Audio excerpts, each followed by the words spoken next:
Number 14.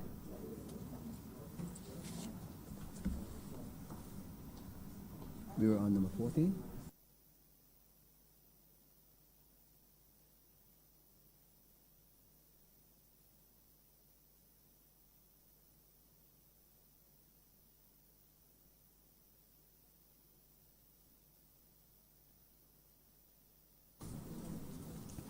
When the suspension was taken, we were on order number 14, and to that we shall return.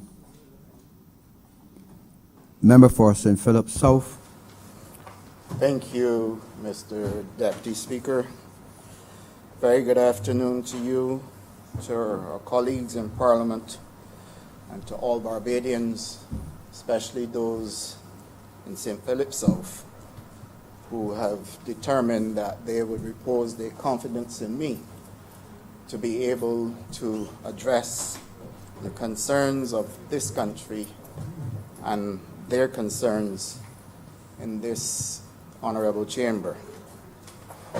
Mr. Deputy Speaker, this morning I came to this honorable chamber totally inspired by the Barbados Optional Savings Scheme that was created by our economics team in an environment that suggested that we have to go out of the box in order for us to be able to sustain the economic growth and development in Barbados, maintain a social framework that will not lead to such decay that we may have social unrest in Barbados.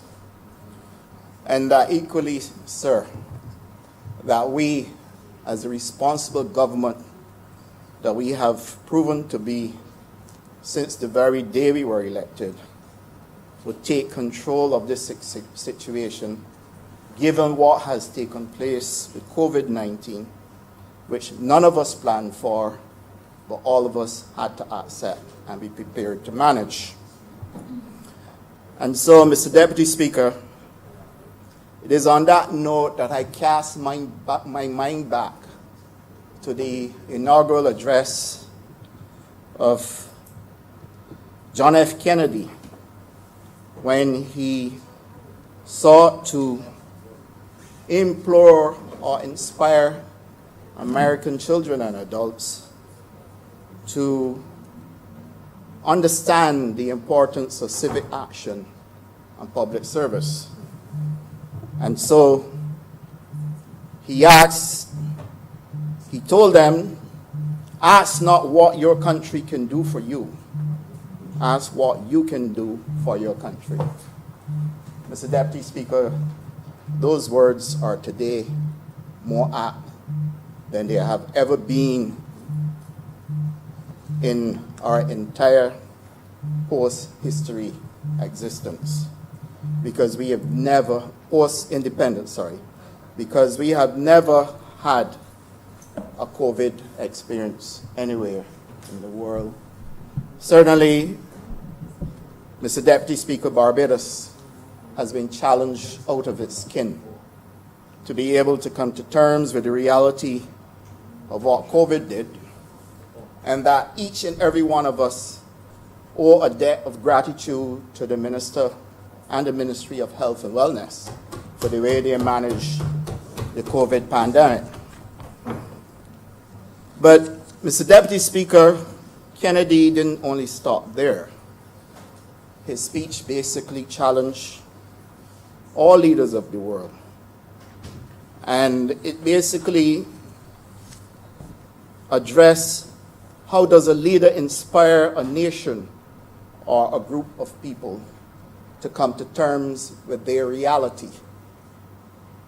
And so I am determined in my mind, after hearing the Honorable Prime Minister, the Honorable Member for St. Michael Northeast, and then the Honorable Leader of the Opposition, the Honorable Member for St. Michael West, that we have leadership in terms of where we are as a government, and that whilst I will not seek to use the words of a former prime minister of this same party who said that the then government, when he was in opposition, treated the parliament as poreki.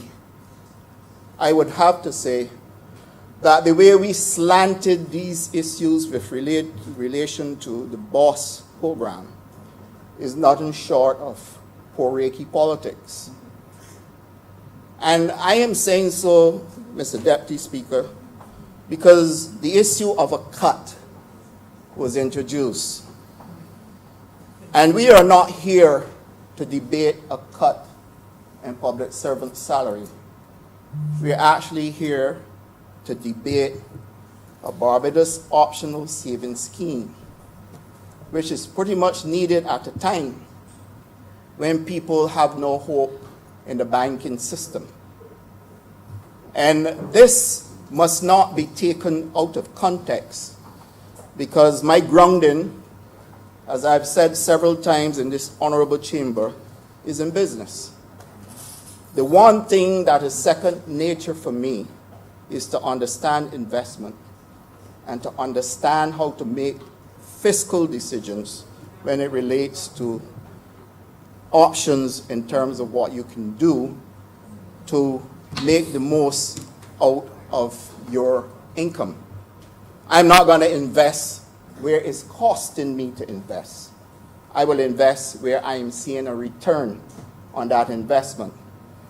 And if this point was missed or lost on the honorable opposition leader, it is regrettable. But I have to state, and I know my history and my record in this honorable chamber should be nothing other than ethical and for the development of all persons in Barbados. And so I cannot, within good conscience, seek to twist a very genuine, sincere, and honest plan into something that is more of a political charge towards giving yourself relevance as a party who was not formed and elected during the last election, but actually created yourself out of an opportunity to be in opposition. I get that, and I fundamentally understand it. But what I do not understand is how you can take relevance out of a situation like this to build your political agenda at a time when people are more vulnerable than they ever have been. And this is where I take objection to the direction in which the debate went this morning. Because I, and I'm sure all of my colleagues, in addressing the needs of the people that we interact with, would first have to project two very fundamental things. One, we have to take responsibility for our country, and two, we have to take responsibility for our people. Therefore, Mr. Deputy Speaker, I see no room for trying to turn a debate into a wages and salaries cut debate. It is unforgivable to my mind that any sincere, genuine, honest, and ethical person would want to turn this debate into a debate of salary and wages cut when it is simply not that type of debate. So that, Mr. Deputy Speaker, all the citations of what took place when we had to challenge the then administration under the now Sir Lloyd Erskine Sandiford for 8% salary cut is a moot point, because it's not the debate we are having today. What we are having instead is a debate that seeks to anchor Barbadians into a reality that they have options with excess disposable income. That is the reality of it. That's the debate. This is not a debate about depriving anyone. That is why it is called an optional savings scheme. And for you to tell educated Barbadians that they're being forced into a salary or wages cut is, to my mind, absurd, to say the least, and I will say what I want to say about it on the political platform. But my respect for this honorable chamber would not allow me to go down there at this point. But I want to hone in on the point, Mr. Deputy Speaker, that Barbadians should now wake up and look and see, according to good Barbadian parlance, who got the back. Because if I got your back, there ain't no way I'm going to mislead you into believing that you are better off taking your money and putting it elsewhere or opting out of an opportunity to gain 5% on your savings when you are losing money every month in the banking system. What manner of man would want to tell Barbadians, I got your back, but then would seek to mislead them and disguise them into believing that they're being taken advantage of? It is absurd, Mr. Deputy Speaker, and one that the country deserves an apology for. Because I cannot understand how we seek, first of all, to deal with the huge volumes of Barbadians who have become unemployed, not because of this government, not because of business people, simply because of a pandemic. And that whilst the numbers will continue to climb unless we act responsibly and make sure that we take control of the situation just like we did during the times that we had to introduce measures to mitigate the spread, then how do you say to Barbadians, your salary is being cut? There is no salary cut, Mr. Deputy Speaker. No Barbadian is being forced into anything.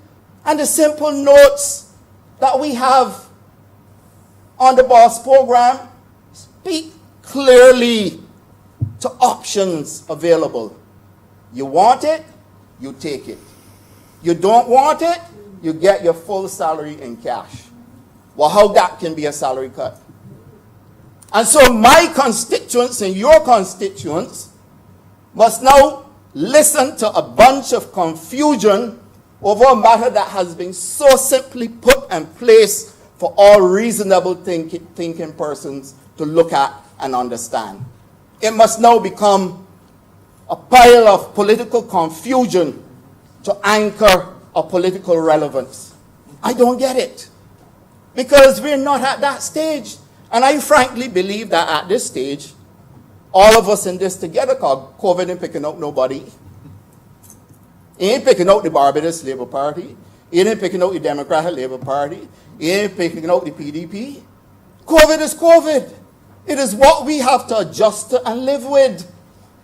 So that when you can tell people who I personally interact with, who I personally understand the struggle that they go through when they weren't prepared.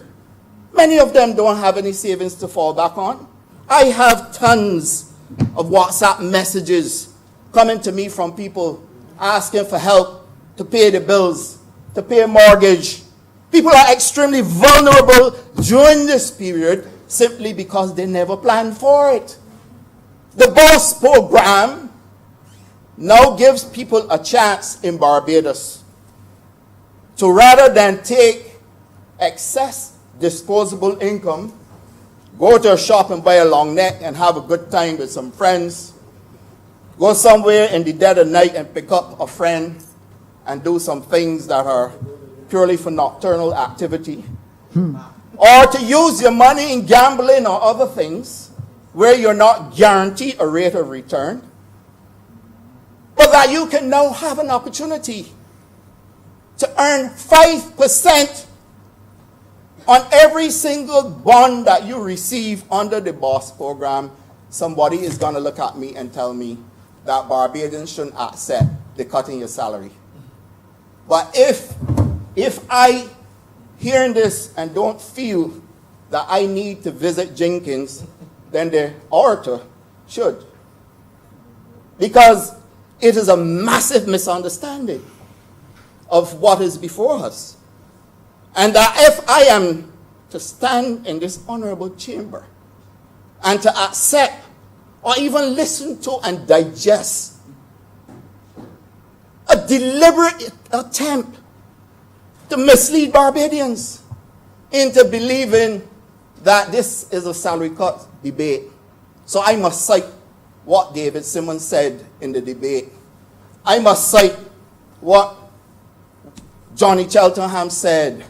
I must cite what Henry Ford said. They're two completely different debates, you know. Completely different.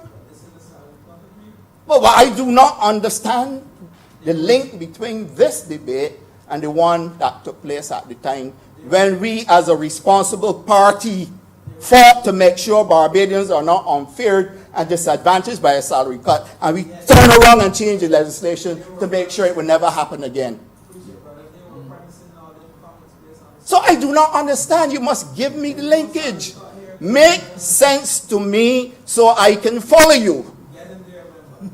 But if I can't follow the rhetoric simply because you're on a political stampede, then clearly I have to take distance from what you're saying. I cannot do other than distance myself, because I refuse to be tainted in any discussion in this honorable chamber that is less than honorable. I can't do it. My conscience wouldn't let me do it, and the people of St. Philip South would not let me do it. I will not encourage my colleagues to get involved in it, and so therefore, as far as I am concerned, this is a historic moment in Barbados. It is historic because it is a blatant attempt to mislead people in this country into believing that we are in a salaries cut debate. It is simply not that.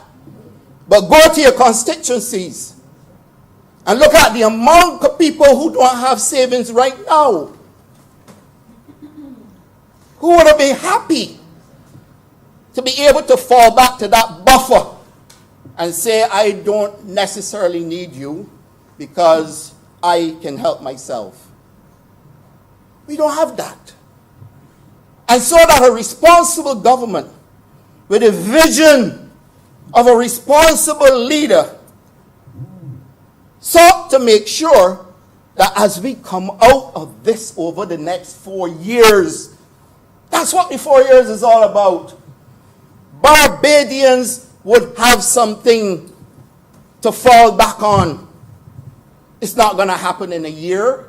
It's not going to happen in 2 years. It will take time. So that you dare question the period is to suggest that is one of those instruments where you're so locked in. You're so locked in that you don't have the flexibility of getting out. Well, again, that is not part of this debate because it is an optional saving scheme. So that at any point in time along the way, you can say, I am going to cash out of this. Whatever I have accumulated, I want the cash for. Many other instruments lock you in for a prolonged period of time. And that is why I asked the question, what if it was 10 years? I mean, what would the debate be like? Because most of these instruments take you well up into 10, 15 years. And I can't show me anyone in Barbados right now that can go to a bank with large sums of money and get 5% interest. And I know what this is about. Because I stood in this honorable chamber already in 2018 and castigated the banks for the huge amount of charges that the people in Barbados have to pay in order to put their money in the safety of the bank's vaults. So that if you're going to have an opposition voice, that voice should be about this. Why is it that you can't get 5% savings? This is the conversation I want to be part of in the banking system. So that if I tell the people of Barbados, don't trust the government, they can go to the bank. We don't have that kind of conversation anymore. And that is the reason why this party got 30 seats in the last election. Because we define ourselves to be different from the political rhetoric that has been taking place over time and what I've heard again this morning. That is why. You see, because people are asking for leadership. People are asking for inspired leadership. People are asking you to define yourself and show how different you are from the others in the past. And that you can come here and insult my intelligence into believing that we are into a salaries cut debate tells me you're not even ready to form an administration or an opposition party. Because you have to be genuinely and sincerely interested in the cause of all Barbadians. Don't mislead people for your own cause. And I take objection to that. And I take serious umbrage to the citations given by those honorable members who served this party and served in this honorable chamber when they were fighting the fight that we started to fight way back then when we started the labor movement in Barbados. This is the party that started the labor movement. That is the reason why we are consulting with the social partnership before we take any decision. But for me now to hear that this is some kind of sinister plan that didn't include the support of some members of the social partnership and trade unions boggles my mind. Because I've been sitting there. Now, you would have to ask yourself, and I would ask the people of Barbados, who would you vote for after hearing this morning and what you're going to hear this afternoon? Because I could not possibly trust anyone who sets me up into believing that my salary is going to be cut when I know that that is not the case. I couldn't do it. I mean, it reminds me of a biblical story that I personally don't believe. That a serpent went to Eve and told her, don't eat of a forbidden tree.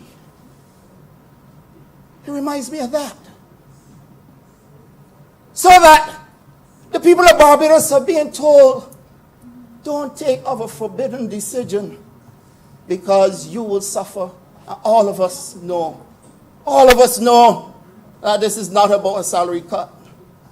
So these fairy tales that we come with to make people believe that there's some sinister plan designed to hurt them, but then you can turn around and tell them, take it if you want to take it. Choose a side of the road. Choose a side of the road. Otherwise, you're going to create chaos. All right? And I know that the BOSS program is about options. It gives you options. But I can tell you personally, Mr. Deputy Speaker, I have been elected here for a reason.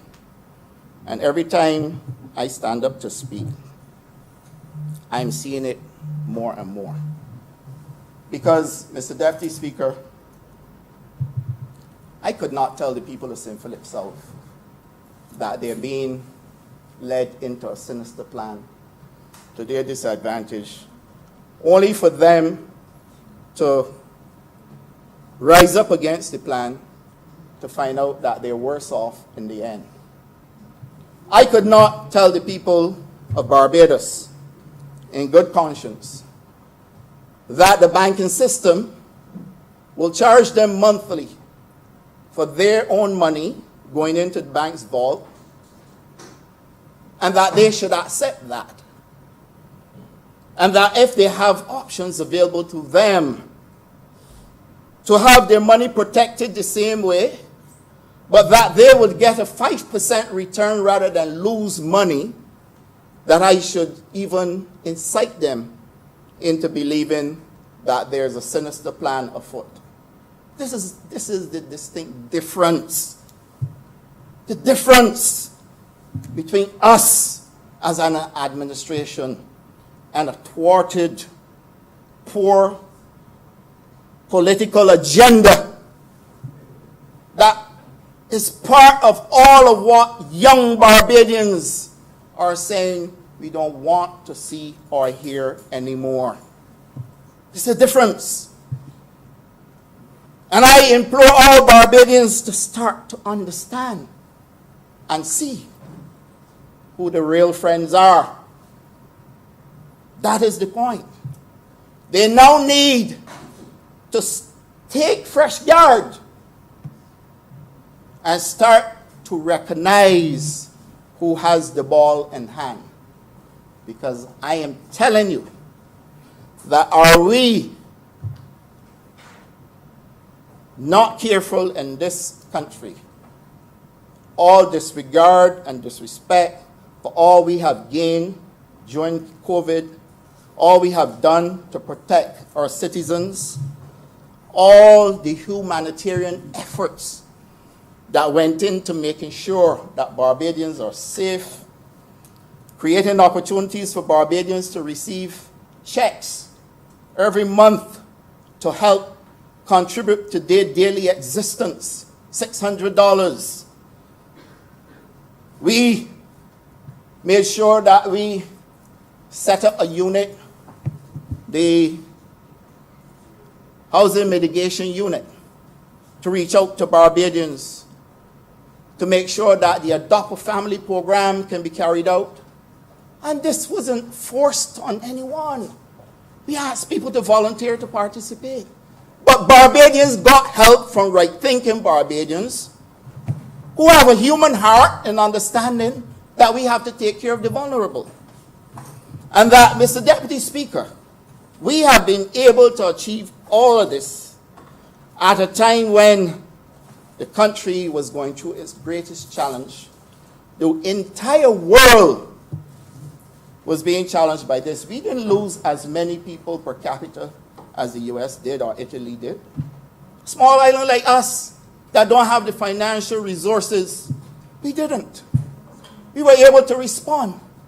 But what it is that we are asking Barbadians at this juncture, and to me, this ethos in politics is more about leadership than it is about anything else. It is, and I'll tell you why. The characteristics of the Barbados Optional Savings Scheme. 1, creation of approximately $154 million fiscal space for capital spending for over 18 months. Now, you don't have to be an economist. You don't even have to understand mathematics or finance.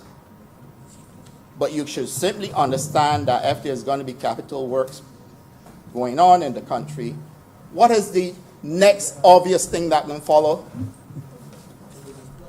Employment. Employment.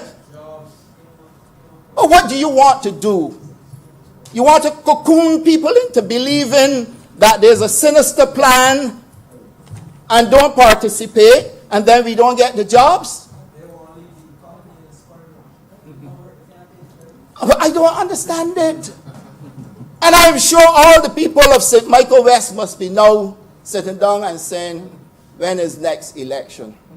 Because we're giving back the Barbados Labour Party 30 seats. I believe so. I strongly believe so. And I equally look at point number 2. Protect public sector employment. Maybe we have 3 minutes more. Thank you, Mr. Deputy Speaker. I will get through. Protect public sector employment. Protect public sector employment. That's what it is about. And there are no salary cuts. But we're protecting their employment. That's what it is. And then, adherence to the principle of burden sharing. We're not a selfish government. How many times we've heard the Prime Minister say we have to all hands make, many hands make light work. More work make light hands. and no work made light hands, according to the honorable member from Christchurch, West Central. And Mr. Deputy Speaker, how can I in good conscience lead the people of St. Philip South into believing that they're getting a salary cut when they're not? How can I lead the people of St. Philip South into believing that they should keep their money in the bank, don't participate, and let the bank charge you every month for keeping your money in their vault when you can get 5% and your money's still safe? How can I lead the people of Barbados into believing that there is a better plan right now waiting for them, and that post-COVID, the one lesson we should all learn is that we must have something set aside for a rainy day? Look at the ants. You see how hard they work leading up to winter? And you know, Mr. Deputy Speaker, this thing humbugs me, you know. Because the reality of it is that I know that most people are in favor of this BOSS program. I went to visit a farm in River in St. Philip, and a good old gentleman who was around for a long time went on that site inspection with me, and he said to me, "I want to tell you something, Minister. That BOSS program got the right name. It's going to be oversubscribed. I know about investment. I have been around for a long time. And I want to tell you all are doing an excellent job in this country. I fully support all that you're doing. And I fully support this government, because were we in the hands of another administration, we might have been all wiped out." Mr. Deputy Speaker, these are the words of Barbadians on the street. So that I will end by saying, Mr. Deputy Speaker, it is sad, and today, basically for me, is a very sad day in this honorable chamber, that we would seek to change a debate that was designed purely to give Barbadians economic power by having savings and getting 5% interest when compared to what they're getting in the banking system. And so, Mr. Deputy Speaker, I want to leave this on the minds of all Barbadians to reflect on. Because the one thing all of us in here will agree to is that this is not a salary cut debate. I'm obliged to you, Mr. Thank you. Deputy Speaker. Member for Christchurch East Central? West Central, sorry. West Central. Thank you, Mr. Deputy Chair. Mr. Deputy Speaker, sorry. Mr. Deputy Speaker, first of all, I don't intend to be laborious today, but I just want to say a special good evening to those good people who nestle in the epicenter of Christchurch, of course, the good constituency of Christchurch, West Central. And I want to say to them to continue to follow the established protocols of the Ministry of Health, because we were able to weather the storm thus far. And I want to say today, and let me pay special homage to the Minister, the Member of Parliament for the City of Bridgetown, for carrying the fight on behalf of all Barbadians. And in his words that redounded to each one of us, no retreat, no surrender. Hats off to you for the Member of Parliament for the city. But we, Mr. Deputy Speaker, were faced with a pandemic of SARS, second only to the 1918 Spanish flu, which infected about 500 million persons. We had about 50 million deaths.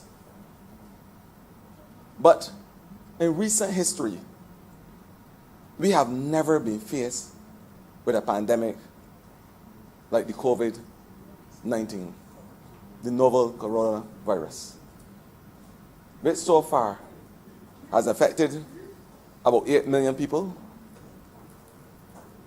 caused about 450,000 deaths. Mr. Deputy Speaker, it was a travesty and tragedy of epic proportions.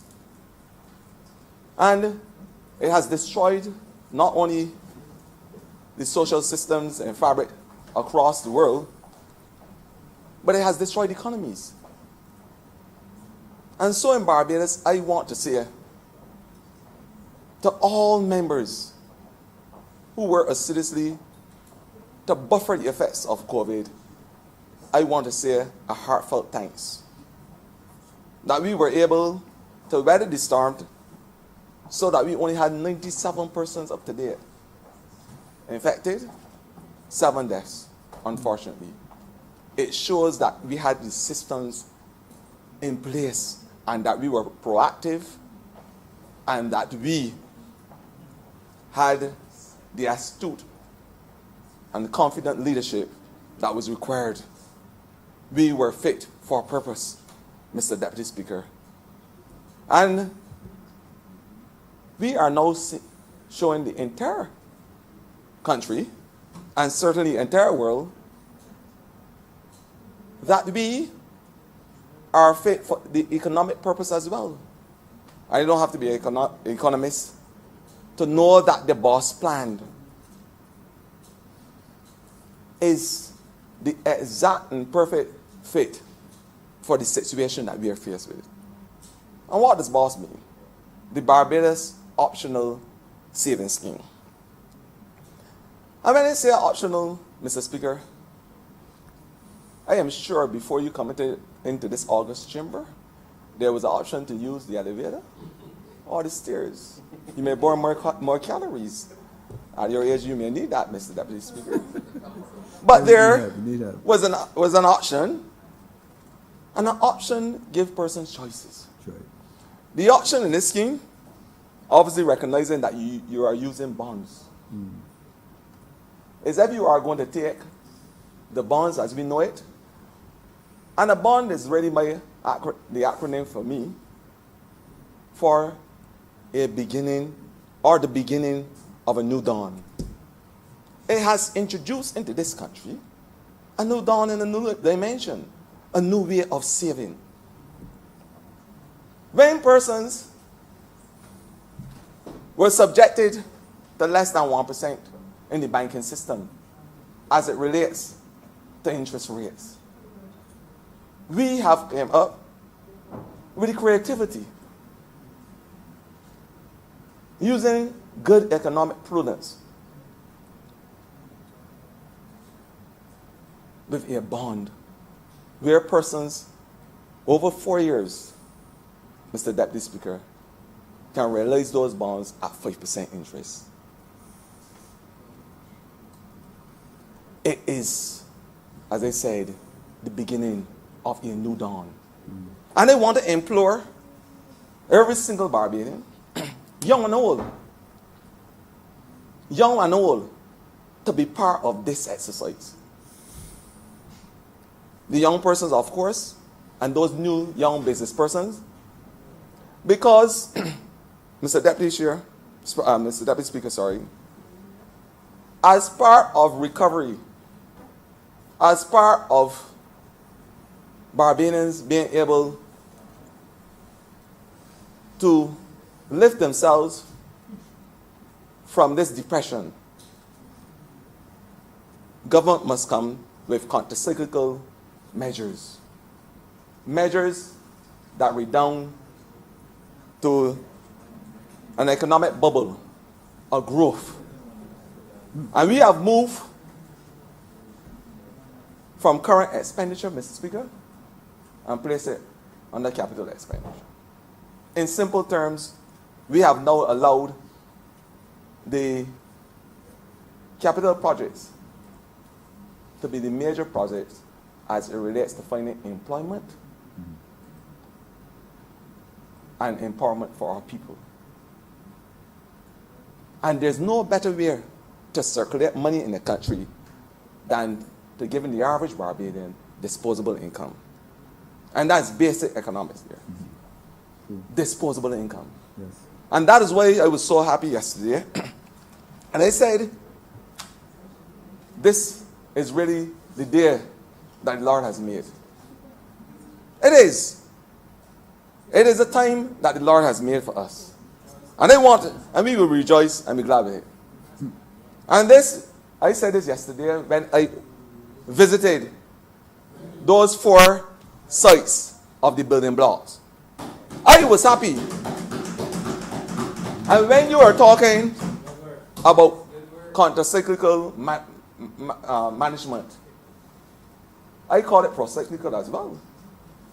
Because in my ministry, the pro-cyclical is the youth advance score.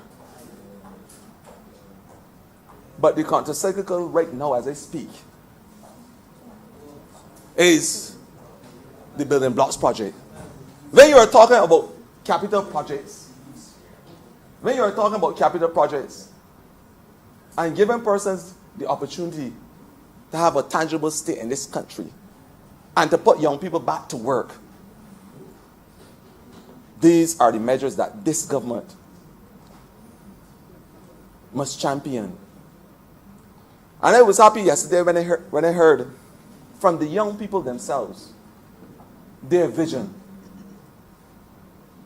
And I always say that once in a lifetime, Mr. Deputy Speaker, once in a lifetime, that tidal wave of change will rise up.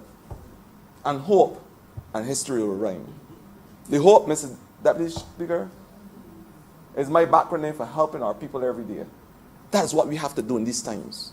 The history is when young persons, for the first time since independence, will have an opportunity to have a tangible stake and a commercial space in Barbados like never seen before.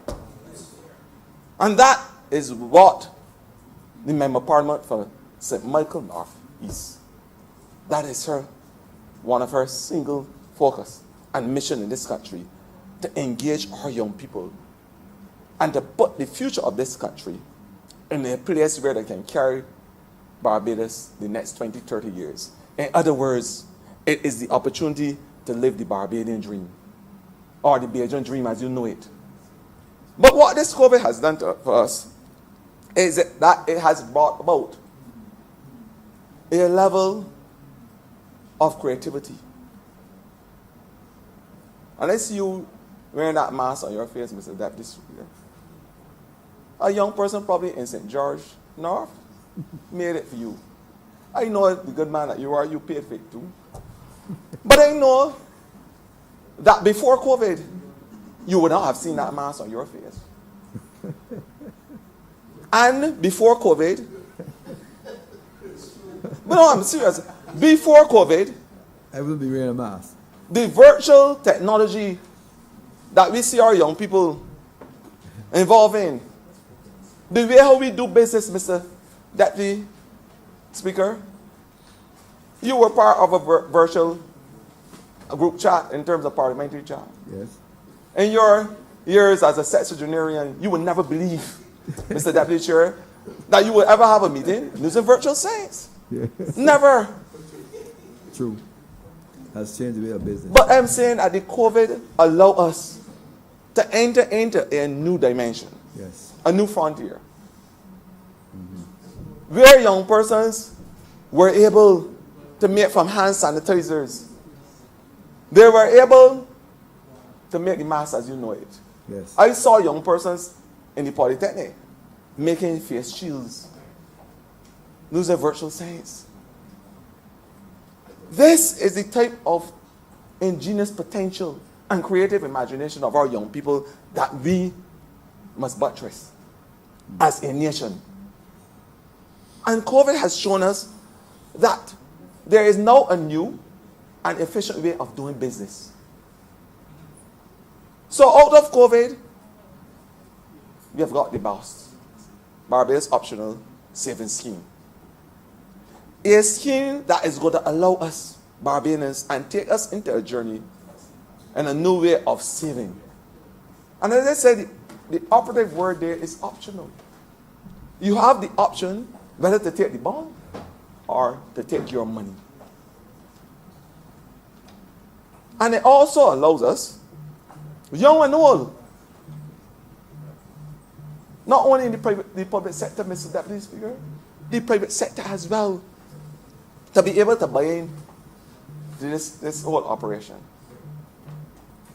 The young and the old, those in the twilight of their years, can also invest through the central bank. So persons who are not willing to take the bonds up front will have the opportunity to redeem those bonds for cash because it's optional. Redeem those bonds for cash, and other persons, Mr. Deputy Speaker, like yourself and your family and your children, will be able to have the opportunity to buy those bonds and to redeem the interest in 4 years' time at 5%. Never heard of before. And when you look around the world and see how other countries respond to this pandemic, I want to say that Barbados is leading the way in terms of how we will respond in a social and economic way. We are a fine example for every single country around the world. So I want to say a big thank you to the whole economic team and to the labor movement, to the public sector and the workers, to those good people in Christchurch by Central who have been calling me, asking me, Minister, how do I get involved in this whole bond savings plan? How do I be able to access these things? This has stimulated interest of every right-thinking Barbadian. I don't know about the wrong-thinking ones. The right-thinking Barbadians have bought into a plan because it made sense. It made sense. It gives you the opportunity, and Mr. Deputy Speaker, the credit unions are a part of it. Because you can't have sustainable development, whether it's a small open economy like Barbados or a big economy, unless you have partnership. Partnerships are an important cog of sustainable development. How we partner with our people. And we said from the inception as a government, since 2018, that we will never walk in front Barbadians because there's a possibility that they may not follow. We said we will not walk behind because there's a possibility that they may not lead. But we said as a government we will walk side by side in the journey of every Barbadian to realize their true potential. That is what we said as a government. Barbadians, as I said before, are not only straight guardians of their heritage, Mr. Davis. They're fair craftsmen of their faith. And this has given them the opportunity to become fair craftsmen of their faith. And the next 4 years, they will be able to enjoy the fruits of their investment. Mr. Deputy Speaker, we have to govern. We understand the fluidity of the situation we are faced with. We understand this is a pandemic that has not only visited our shores, every single country in the world, bigger than Barbados, suffered from the devastation. You were hearing about global warming before this. But this has taken the interests of every single country in the world. And it doesn't have a race, creed, religious, or any other idiosyncrasy. It affects any person, Mr. Deputy Speaker. So, this boss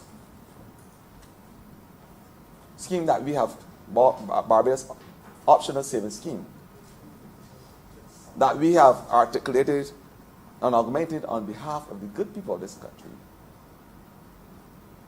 will give Barbadians the opportunity to invest in something that is worth it. There's an old adage that says that a bird in your hand is worth two in the bush. We are giving them the opportunity to have that little birdie in their hand. And that birdie is in the form of a bond.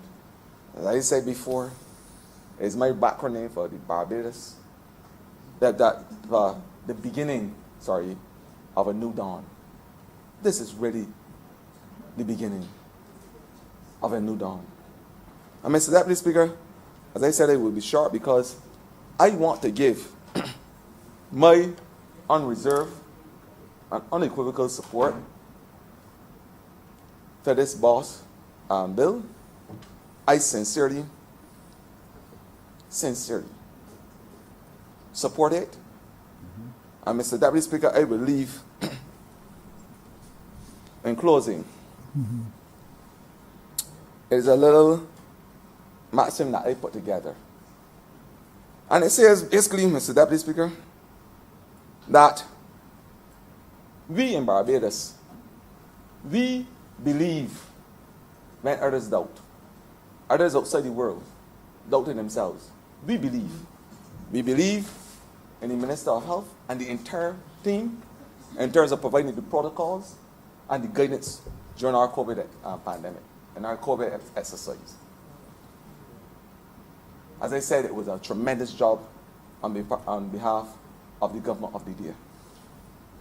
We plan, Mr. Deputy Speaker, while others play. You see what happened in America? We plan as a government while others play. Mr. Deputy Speaker, we will study while others sleep. We don't have no time for rest. No retreat, no surrender. We decide when others delay. Mr. Deputy Speaker, we came with decisions. The boss plan is one. Where others were mazzy-pazzying, if that's a word that could be used in this August chamber. When others pander into doubt, we decide. Mr. Deputy Speaker, we work while others wish. This is not a whimsical, frivolous exercise. This BOSS program is something that has been thought out long, hard. It has its scientific evaluation and its scientific basis in terms of the economic result that we are looking at. So whilst others wish, we as a government work assiduously and with a pace to get this plan in place to help buttress this economy at this point in time. Mr. Deputy Speaker, and lastly, we as a government persist when others quit. Again, no retreat, no surrender. Mr. Deputy Speaker, I'm obliged. Well said. Member St. Michael South. Thank you very much, Mr. Deputy Speaker. I will be very brief. I will be, sir. I will be. Sir, I want to begin, as all the other members did, by thanking the people of St. Michael South for giving me this opportunity to be here in this room and to say a few words, sir, on this most transformative program that is before all of us in this house. Sir, I thought about it for a second, and I started thinking, sir, that this is a program of peace. And first of all, sir, we are dealing with a pandemic. We are dealing with a pandemic, sir. And it is unwise, I think, for us to come and apply all kinds of old knowledge to a situation that has changed. to try to apply tools, sir, that are as relevant today, sir, it would be like, trying to drive down the road now using big rocks for wheels. Sir, to use the tools that, sir, are now extinct. To try to apply that kind of analysis, sir, to what we are dealing with, sir, now is irrelevant. We are dealing with a pandemic, sir.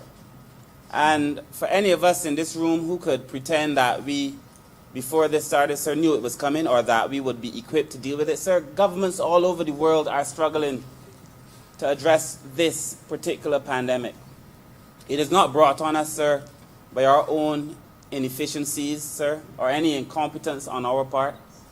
It is something, sir, that has been thrust upon us because this is the way of the world.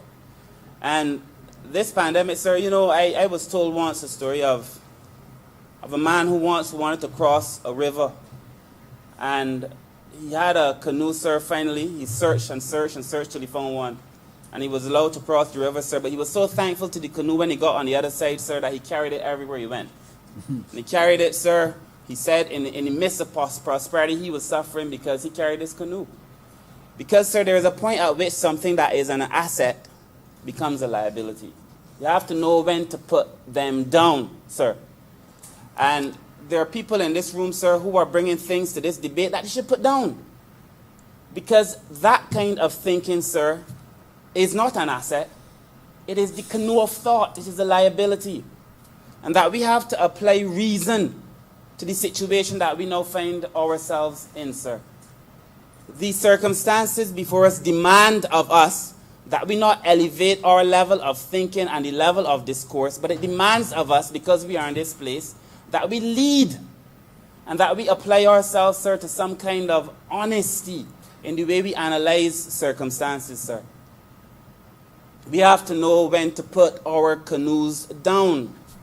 And sir, we came here, sir, having to handle a pandemic, sir. I mean, the truth is that Barbados stands now above the rest of the world in many, many ways, sir.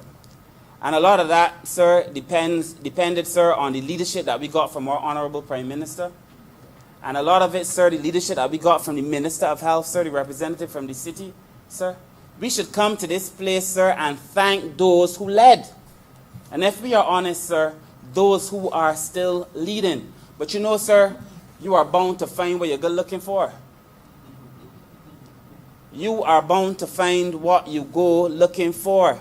And because there's some people, sir, two people could look at the exact same thing and based on how they're perceiving it, see two completely different things. Because when I look at this boss program, sir, whether you want to call it boss, crime, boss something, to suggest, sir, that there's something negative, sir, I really see something that is positive for the people. Would any of us in this room believe that we would like to see civil servants give up a portion of their salary? No. Nobody wants that, sir.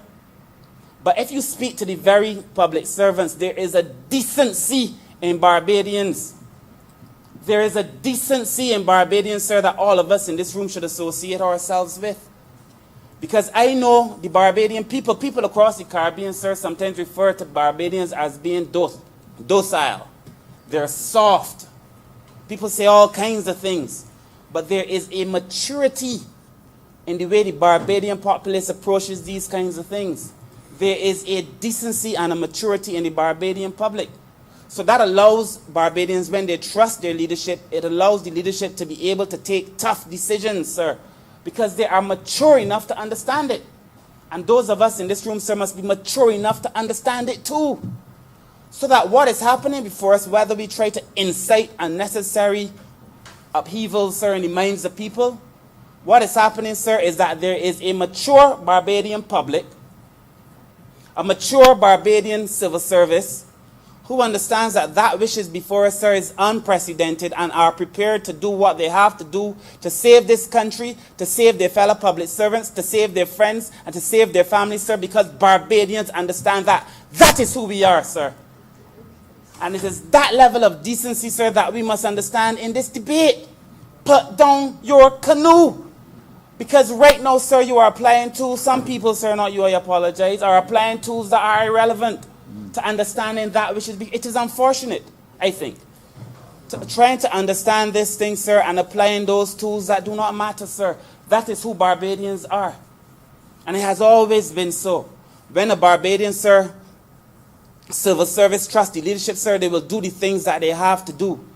Because they're saying, I would rather take a cut, sir, and see other people eat and work in this country than to try to hold on to all and watch people go home and suffer. If that is not the height of decency, if the Barbadian civil service should not be praised for doing the right thing, sir, then nothing, sir, in the minds of people will be considered decent. I came here, sir, to thank the Barbadian public service, sir, for being the kind of public service that they are. I came to thank the people of Barbados, sir, for being the kind of people that they are. That is the first thing we have to understand, sir, in relation to the pandemic, sir. The second P has to be about people. We have to understand our own people, sir. And that we can, I've been through St. Michael's South, sir, and people telling me gladly that they would rather give up something than to see other people suffer. I see people now in shops offering a little bit more credit to other people, sir, because they know too that people are suffering. Everybody trying to give somebody a little bit of an ease. Everybody trying to help everybody else out. All 30 people in this room trying to help minus one. All 30 minus one trying to help everybody else out, sir. Because that is who we are, Mr. Speaker, sir. And I have no issues whatsoever, sir, with somebody objectively trying to look at a circumstance and saying, in my mind, based on the objective evaluation of that which is before us, we cannot support this. But to be going down these kinds of lines, sir, for whatever reason, I've been listening to the analysis, and to bring all kinds of analysis, sir, it is like, it was told of a doctor wanting to perform the perfect operation, sir, in removing a man's hand. And the issue really has something to do with his heart. So if it is like listening to I listened to the perfect speech on something completely irrelevant to what we're dealing with here. I listened to a politician, sir, delivering a speech on a hand, sir, when we are discussing a heart. The reality of the circumstances before us, sir, if you pivot your entire analysis and your diagnosis, sir, on the wrong thing, that everything that comes afterwards, sir, is wrong. If your diagnosis of the situation is wrong, then everything that follows after is wrong. Your diagnosis, sir, not yours, but the diagnosis, sir, that was given in here was wrong by the member for St. Michael West. And consequently, well, there was no recommendations. I would have said the recommendations were wrong, but there were none. Consequently, that which followed was wrong. And I feel, sir, a little aggrieved, sir, because what is happening in this country, sir, is too important to bring it down to politics. It is too important to bring it down to politics. If you misdiagnose, you're going to ill-treat. It is clear. And it is too significant, sir, to bring this debate down to politics. I would like to think, sir, that for all of us involved in this struggle, because that is what it is. And there are all kinds of struggles. Sir, what is going on in the world now is begging of people that they elevate themselves. That is what is going on in the world now. That we elevate ourselves, sir, that we come here, sir, and that we position ourselves, sir, in a way that people can look up to us and say, this is the kind of leadership that we want now, because the world demands leadership of people. That is where we are, sir. My third piece, sir, is the program. I don't intend to be long, but my third P is the program, sir. If you analyze the program all over the world, people now in positions of leadership are struggling, trying to determine what program should we bring now to be able to help people. How do we, sir, in these circumstances, develop a scheme, sir, a financial position, sir, that is able to help people, sir, get through this very difficult time? None of us in this room, sir, not one of us would have thought a year ago that we would have been here. In fact, sir, I would have told my constituents, sir, the first year we spent trying to clean up the mess of the Democratic Labour Party. The first year and a half, 2 years. But the third year we all anticipated, sir, given the trajectory that the country was on and the wonderful work done by the finance team, the Prime Minister and so on, that we would now be reaping the benefits of our hard work. But we're not, sir. We're dealing with COVID. So people now have to come up with a program, sir, that made sense in the circumstances for them and for their various countries. We had to develop one, sir, that was relevant to our country. And the one that I believe that we have developed, sir, is BOSS. It is a BOSS program, sir. And beyond the name, sir, if you think about it, we are able, sir, to get through this, sir, in the public service without sending home a single person. Would you rather we try to maintain people's salaries and people themselves, because the people chose, try to maintain their salaries as they know it, sir, because we did not make a single cut. Not a single cut. Would you rather, sir, that people not enter into this program, thereby exposing other people? No. And that Barbadians are making a choice, and that they've entered into a program, sir, that would allow them to allow other people to survive. You know, in the debt restructuring, sir, there was a climate resilient clause. And that clause allowed us, sir, the benefit of, in a way, repurposing money, but it would allow us, sir, in the event that there was a climate event of some proportion, that we would then not have to pay back on our payments, sir, but we would be able to repurpose that money for something else. Primarily, sir, capital works. If you think about the BOSS program, sir, in essence, it is the same thing. We are using a crisis, sir, and repurposing the money to be able to do some capital works, sir. So we are not only preventing people from going home in a crisis, sir, we are employing people in the very same crisis through this very innovative enterprising approach. Now, how can this be wrong, sir? How can it be? We have not only saved jobs, we are creating jobs as a result of the approach that we are taking, sir. The program is BOSS. And it is very difficult, sir, for us to come here and accept that it is a cut. Well, if I lose 10% of my salary, if 10% of my salary get cut, then I know I lost 10% of my salary. But if I get in bonds that eventually can generate more money than they were at 5%, sir, well, how can that be a cut? Well, how can you be getting more in the end and telling me I get cut? Well, I am not an idiot, sir. If you are going to oppose the program, oppose the structure of it. Say that you don't support it. But to come, sir, and fundamentally say that the program is what it is not, sir, it's to mislead the public of this country. And we should not mislead the public, sir, in Barbados, sir.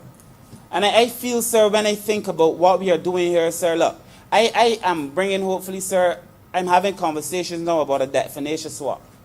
And I explained it before. I'm not going to get into it now, sir. But the truth is, when Barbados was going to put our position out there, the idea was that we would be able to sell the bonds, sir, at below par. But Barbados was performing so well, sir, that nobody was buying our bonds below. Nobody was selling them below par. As a matter of fact, there was a point at which we were selling above par. People had so much faith in this country. It is a terrible thing, you know, when people have faith in you and your people, and you do not have faith in the very same people. It is a terrible, terrible thing, sir. And it causes me, sir, to reflect on myself, and I hope it causes other people to reflect on themselves too. It is a terrible thing when people have faith in a country, when the countrymen don't have faith in the very country, sir. So that to the extent that our bonds were trading so high, sir, we couldn't even enter at that time into the debt swap. Because nobody was selling Barbados bonds for less. These bonds, sir, are safe. And that is what I feel Barbadians have to know. Because people are trying to plant all kinds of seeds, you know. People are trying to plant all kinds of seeds. It's like when the worm eases in and try to plant the seeds in the middle of the fruit.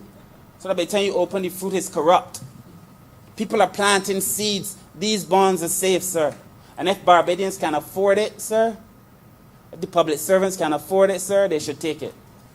The other thing is, sir, the question was raised, why, if it is so special, why only for the public servants? But I have to ask the other question, sir.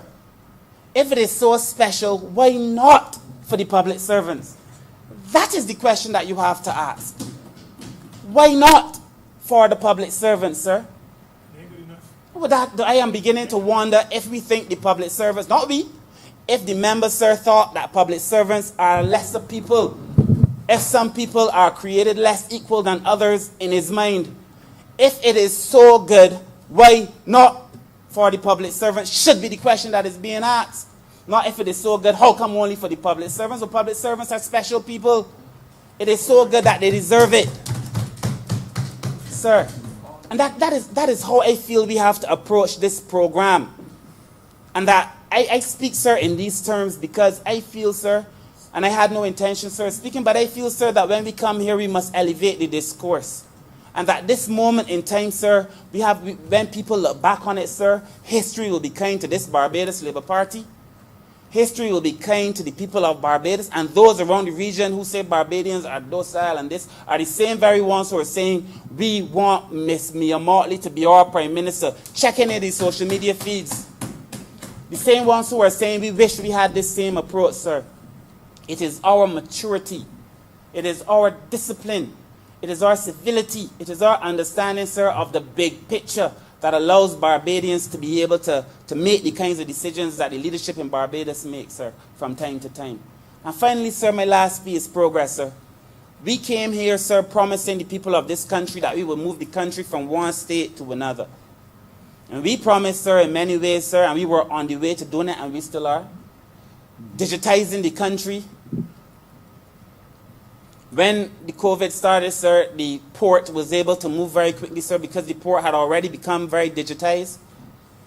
And that we were moving, sir, in a way, having regular meetings to ensure that the other agencies, the other government agencies that we work with, sir, were also in the digital platform. So that there would have been things, sir, transactions that took days and weeks that we were doing in hours and days. Because we had already prepared ourselves for the digital revolution, sir. That is progress. We had also said as a country, sir, there was some investments, sir, that we felt we had to make, sir. The Honourable Member for Christchurch West Central, the representative, the Minister of Youth, sir, making innovative moves, sir, to help young people through all of this. And I am careful, I am mindful, sir. I now have 2 daughters. I am mindful. 2 daughters. And I know the member for St. Michael West will want to congratulate me afterward. But I am mindful, sir. He's my friend. But I am mindful. I am mindful, sir, that at the end of the day, sir, there's a whole set of young people, sir, not only watching this debate, but they're waiting to see, sir, how will Barbados handle this? How will we respond, sir? We carry the weight of a nation on our shoulders. This moment, sir, we all accept, we all accept that this is not a regular moment in time. But what we don't seem to accept is that at the end of the day, how we deal with it will come to define the rest of our lives, sir, and the rest of the lives of many, sir. That is why I feel that we have to approach this whole debate with a modicum, sir, of decency and a whole lot, sir, of honesty. And there is no need, I think, sir, for me to get overly intellectual about the platform and what we are seeking to do, sir. I think that all Barbadians already know that we are doing the right thing. And that we will navigate this, sir, to the best of our ability, sir, and bring progress to this country. We are on our way to doing it, sir. It is obvious to me. So, sir, I said I wasn't going to be long, sir, and I wish to conclude by thanking all those who spoke, sir. I really feel, sir, indebted to the Honourable Member for the City, the Minister of Health, because he has been outstanding in the way that he has approached this, sir. Barbadians feel safe. People feel safe. I have a friend from New York who came and could get out of the country just before COVID. She didn't. She is telling me now that she could imagine no other place to be than in Barbados. Her family and friends in the developed world, in the US, sir, envying her because of the way we are handling the crisis in Barbados, sir. It is the best place on the earth to be. So I wish to congratulate the entire team, sir. I want to thank the Prime Minister. I want to thank the Honourable Member for St. Michael South East, who led during a significant portion of this too, for outstanding leadership, sir. Because at the end of the day, sir, we are family. Not only the Labour Party family, but obviously the Labour Party family, but we are family in this country.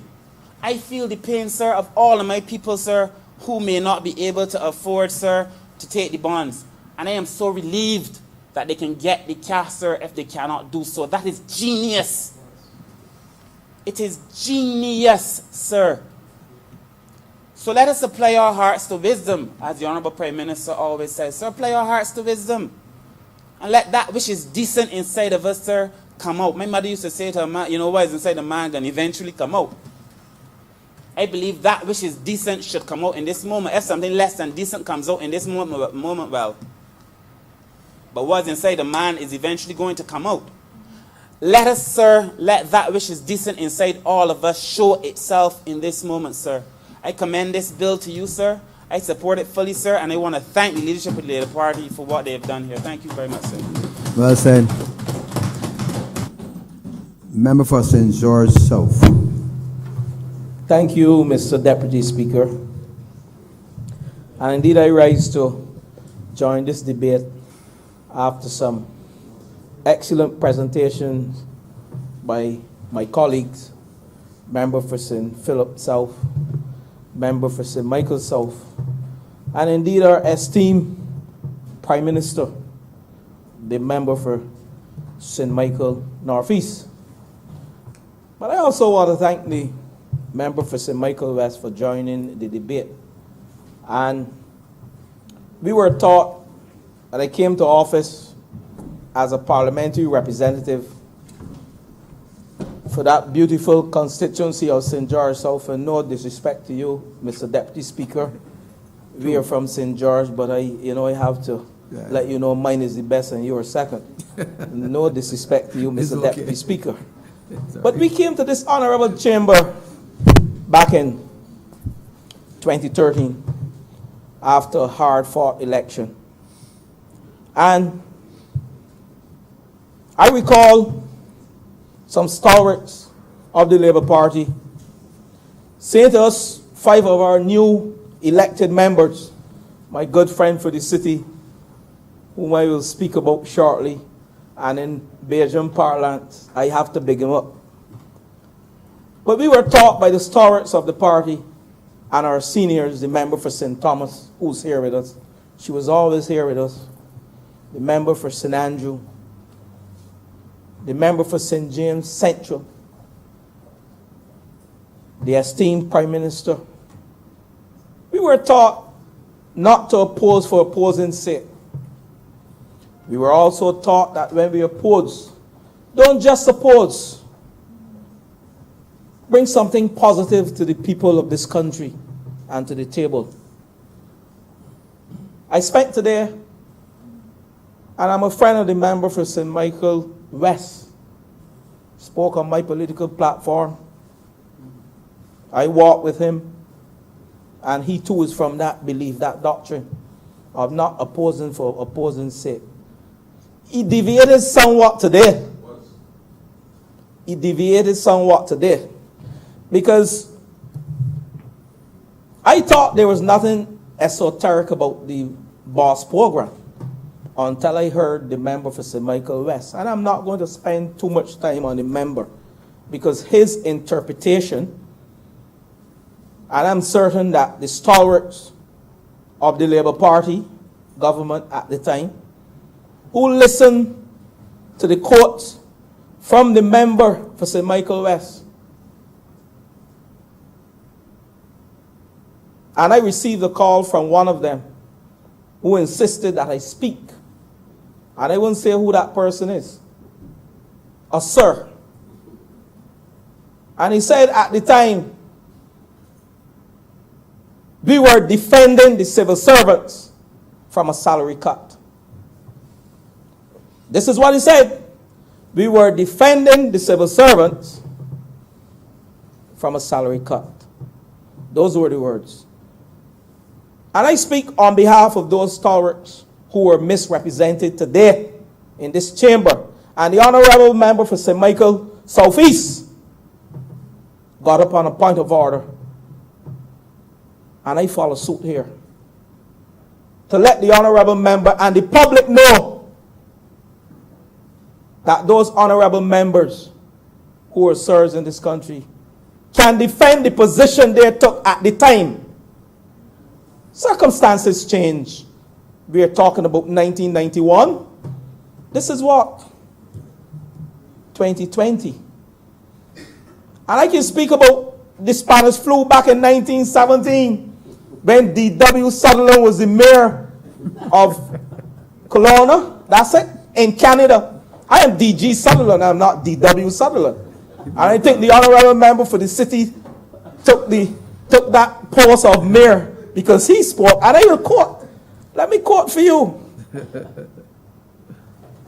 Deputy Speaker, the mayor then said, D.W. Sutherland, he said, a public notice is hereby given that in order to prevent the spread of the Spanish influenza, all schools, public and private churches, theaters, moving picture halls, pool rooms, and other places of amusement and lodge meetings are to be closed until further notice. All public gatherings consisting of 10 or more are prohibited. That was D.W. Sutherland, the mayor then, of Kelowna. What year? In Canada, 1917, those years of the Spanish flu. I pause at this time to congratulate, he's not D.W. Sutherland, but he's Lieutenant Colonel Jeffrey Bostick and the Ministry of Health and those frontline workers who took a similar stance. When you read that and you listen to the colonel, the minister, member for the city, you understand that was 1917 and we're in 2020. But the member spoke about 1991 and we're in 2020. Facing a pandemic, facing loss of revenues of over $100 million, facing over 45,000 over unemployment claims. The member for Christchurch East Central will speak, and the member for St. Michael's South Central, she will speak as well. I want to draw out, I love to hear her. And we were facing losses, revenue decline by over 500 million. And I want to share this document with the member for St. Michael West. We have to create the context. I don't think any of us, member for Christchurch East Central, I would like you to take the member for St. Michael West to a little private room and go through this document with him, please, because he spoke out of context. And I heard the member for St. Philip South and St. Michael South spoke about the cuts that the member referenced. This is no cut. And I will get to that part of my presentation shortly. I have respect for the member. I'm not tearing him down. I am creating the context in which the average Barbadian must understand what we are doing as a government. We can sit and do nothing. We can twiddle our thumbs. We can allow this slide. Government projected revenue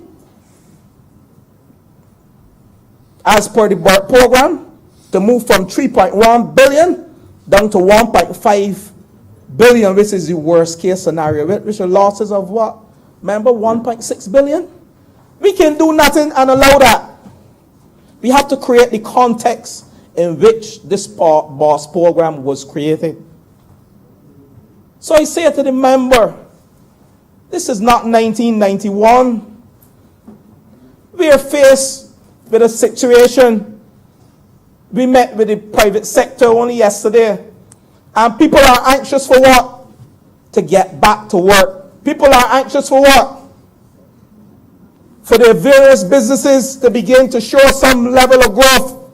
So we can sit and do nothing, Mr. Deputy Speaker, or we can implement the BOSS program. And Mr. Deputy Speaker, this program demonstrates innovativeness. This program demonstrates leadership. And I want to reference something to you, Mr. Deputy Speaker. You know, I sat and I was drawn out. The Honorable, the Sir would have called me and said, speak, you have to speak. And I made some notes. Because, Mr. Deputy Speaker, in 2017, the Kenyan government tried trading bonds via mobile money. Mr. Deputy Speaker, I will repeat that. In 2017, and do the research, members, the Kenyan government tried trading bonds using mobile money. The member for Christchurch East Central, he understands where I'm going. Because this is a revolution. We have to change the way we do business in this country. Else, we have to throw everything through the window about being world class and being a competitive nation, improving our rating in the ease of doing business. And the member for St. Michael South Central, who's leading that charge, she can speak about those things. She chairs the meeting. We can kiss all those things goodbye if we sit down and watch the worst case scenario of $1.6 billion in revenue go down the drain. We have to create the context. We can't just come and talk about we are cutting civil servants' salaries. We are not. This is part of a wider enfranchisement model by this government. This is part of a wider enfranchisement model by this government. And let's look at it. We came to office. We had reserves as low as $450 million, right, member? Minister of Finance, member for Christchurch East Central. If I'm wrong, you can correct me. And we took our revenues to how much? 1.7 billion? Our reserves, our reserves to 1.7 billion. 1.9, even better. So picture this government facing the pandemic with reserves of 450 million of 6 weeks of cover. We moved to 22 weeks. Picture us facing this pandemic with only 4 weeks of reserves. Mr. Deputy Speaker, you understand what we are talking about in this lower chamber? What we are seeking to tell the public. We stopped the bleeding and we were able to create that fiscal space that we can engage in capital works program, that we can begin to put people back to work. And we were seeing it. But here comes Mr. or Mrs. COVID, the pandemic. Mr. or Mrs. COVID, or Mr. and Mrs. COVID, the pandemic that impacted the entire world, similar to the Spanish flu. And Mr. Deputy Speaker, we can sit and do nothing. And we begin, again, these minds went to work. The creative minds went to work and came up with the BOSS program.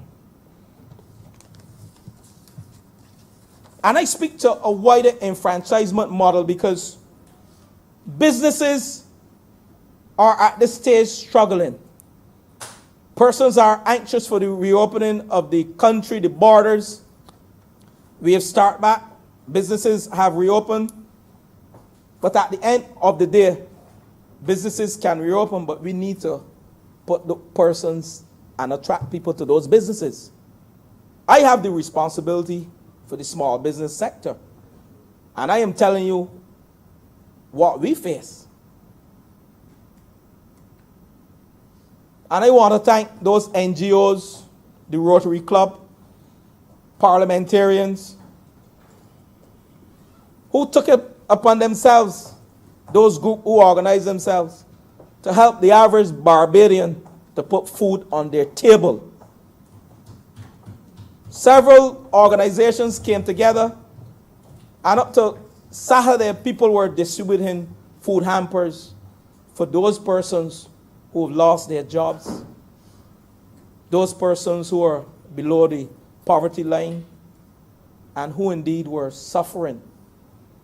We don't let us skirt the word suffering. We had people, or we have persons in this country as a result of this pandemic who were facing some hard times and hardships. But Mr. Speaker, Mr. Deputy Speaker, for us to sit and do nothing,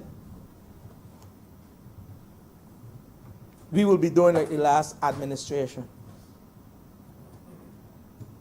The enfranchisement model that we started, this BOSS program, will give us the fiscal space to continue along that path.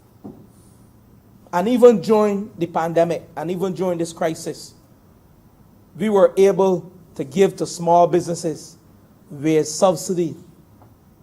We were able to give to those businesses who are up to date with NIS some money, because we recognize that we have not only an economic responsibility to this country, but a social responsibility to the people of this country, which I think is fundamental.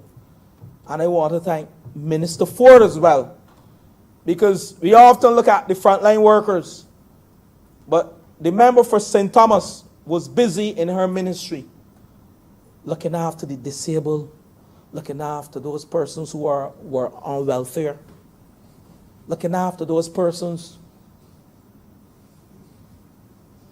who form part of the mitigation plan in terms of poverty alleviation. I want to thank the member for St. Thomas, and I think she deserves a clap for that. She said, don't do that. You can't stop me from doing it, Mr. Deputy Speaker. I will do it because I pay credit where credit is due. And I would have loved to hear the member for St. Michael West pay similar sentiments, congratulatory comments to the member for St. Thomas and the member for the city, and also for the member for St. Michael Southeast. But, Mr. Deputy Speaker, let me move on and give you a quote from Mahatma Gandhi. And this is fundamental, because he said, I will not let anyone walk through my mind with a dirty feet.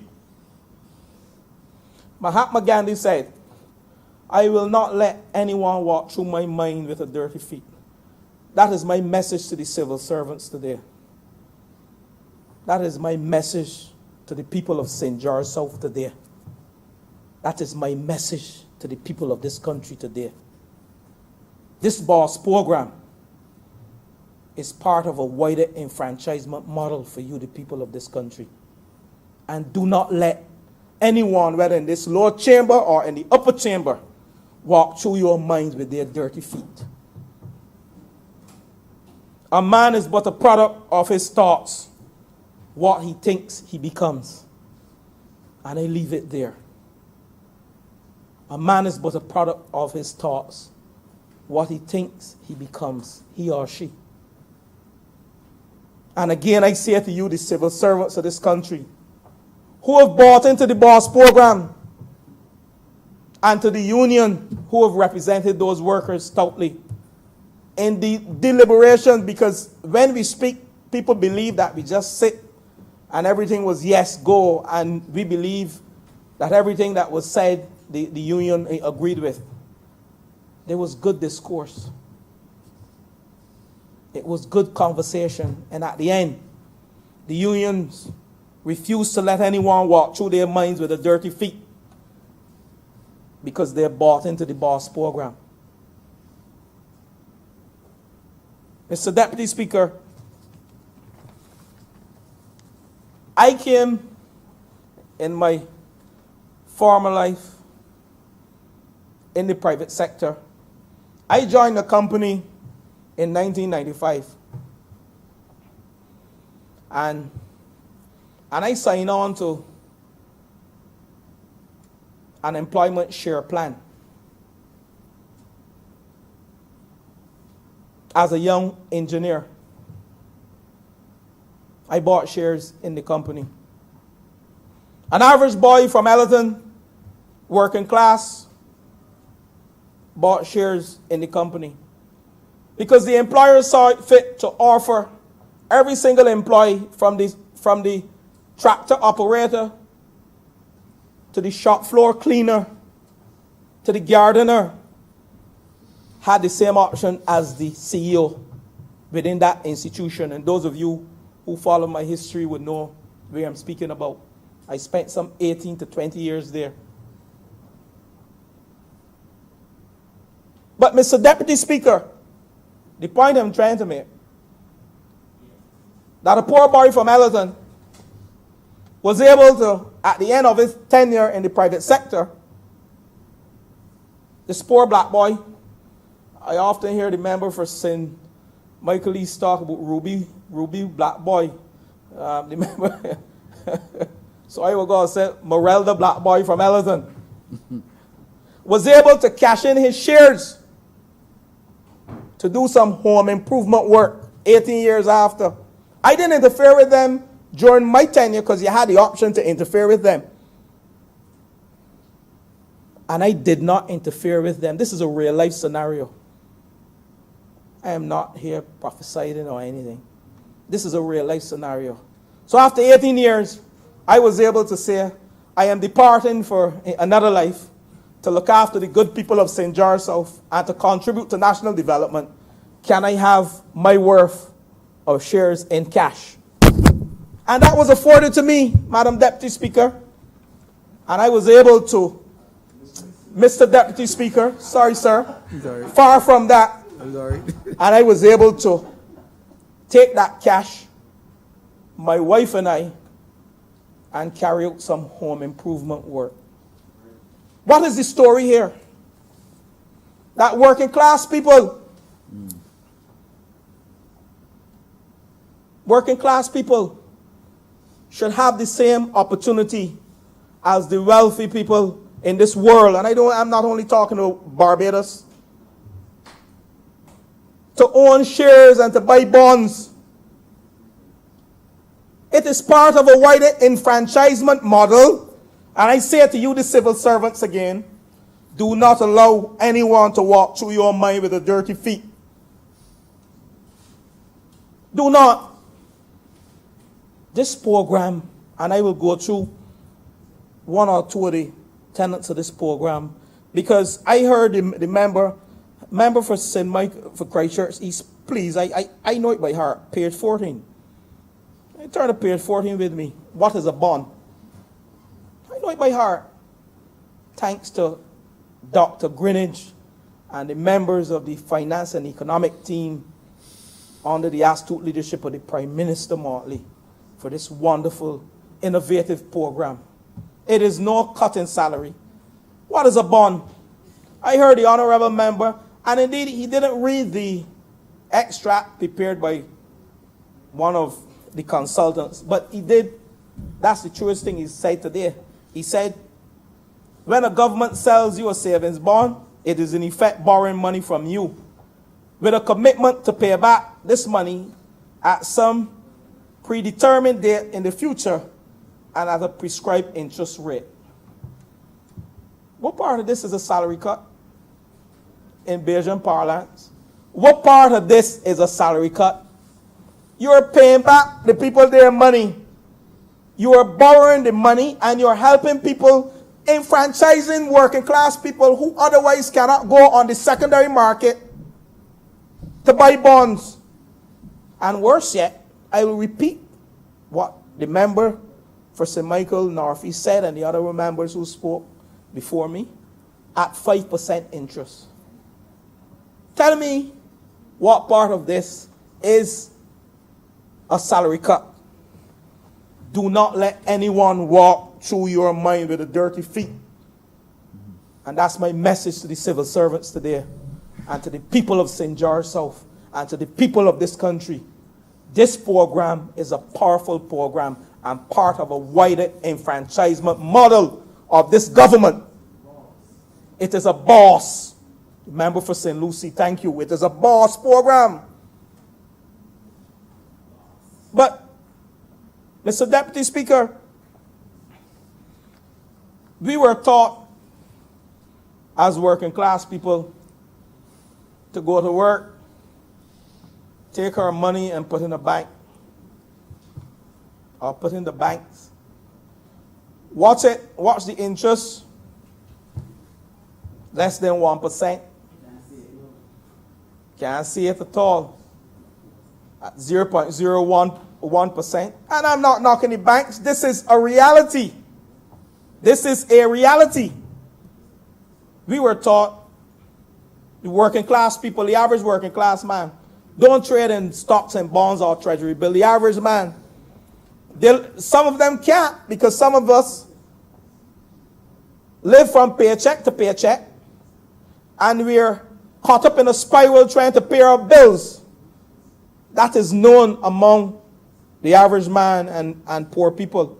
Those people who work in the fields, those persons who, even among some of the civil servants, because we will look at the category. That is why the category of $36,000 was a cutoff, right? Member for Christchurch Essential, because we recognize some of our civil servants want to pay their bills with their money, but we still give them the option to join the program. Tell me what part of this is a salary cut. I continue to drill that in, because when you allow people to walk through your mind with a dirty feet, what happens with you? You become tainted, and you begin to think like them. So we have to make this pellucidly clear to our people, to the public, that this program and what we heard today by the member for St. Michael West about former stalwarts of the Labour Party who represented the Labour Party in this Lord Chamber who spoke, they were speaking and protecting civil servants from a salary cut. We don't have to protect civil servants in here from a salary cut. The BOSS program that we have instituted and will implement will protect these civil servants from a salary cut. But we were taught to go to work, put our money in a bank, and watch interest, minimal interest, pile on. Well, it don't pile on. Being subtracted. Some would say that the savings were hibernating. When the world financial markets were going ablaze, they were hibernating. So savings are disincentivized in this current economic climate within the banking sector. And we as a government, under the powerful and great leadership of the member for St. Michael Northeast, came up with an innovative program as part of the Labour Party legacy of enfranchising working class people who never had the opportunity to trade in stocks and bonds. Mm-hmm. We are giving them the opportunity now, and we are hearing that we are cutting their salaries. Do not let anyone walk through your mind with a dirty feet. That's Mahatma Gandhi's quote. Remember, you have 2 more minutes, and I'm really enjoying your highly intellectual speech. Very good. It is not really 2 minutes. intellectual. It is passionate, and it is what it is. It is a boss, because I am quoting from the boss scheme that the honorable member, that the member for St. Michael West should be looking at. I spent some time on page 14. But I want to speak to the whole enfranchisement philosophy. This is no esoteric philosophical doctrine that the member would want people to believe. This is a basic enfranchisement model by this party, by this government, where we are taking poor people and working class people and saying to you, we're investing in you, the people. We are making housing solutions for you. We have started the trust loan program for you, for the small businesses. We are trying to create an entrepreneurial culture that is nationally ingrained with international flair. Because how else can we become world class? How else can we become competitive? I quoted from a 2017 document by the Kenyan government where they're trying to use bonds via mobile money. But here we are protecting our civil servants by borrowing their money, by giving them bonds to create the fiscal space. And again, what that fiscal space will do for our citizens. And the honorable members before me spoke about it. And it is worth mentioning again, that fiscal space would provide unemployment. That fiscal space will take that micro, small, and medium enterprise sector Employment. and would provide employment. Yes. It would take that micro, small, and medium enterprise sector and continue the enfranchisement and the empowerment program that this government is about with working class people. We took the transport board workers and we formed a cooperative through the TAP program. This government provided funding so these men, the average man, can own his own bus and provide an efficient service for the people of this country. We came to office in 2018 as a government with a transport sector that was dilapidated, that was in chaos. And we said, the member for Christchurch West and the member for St. Lucie, salute me, man.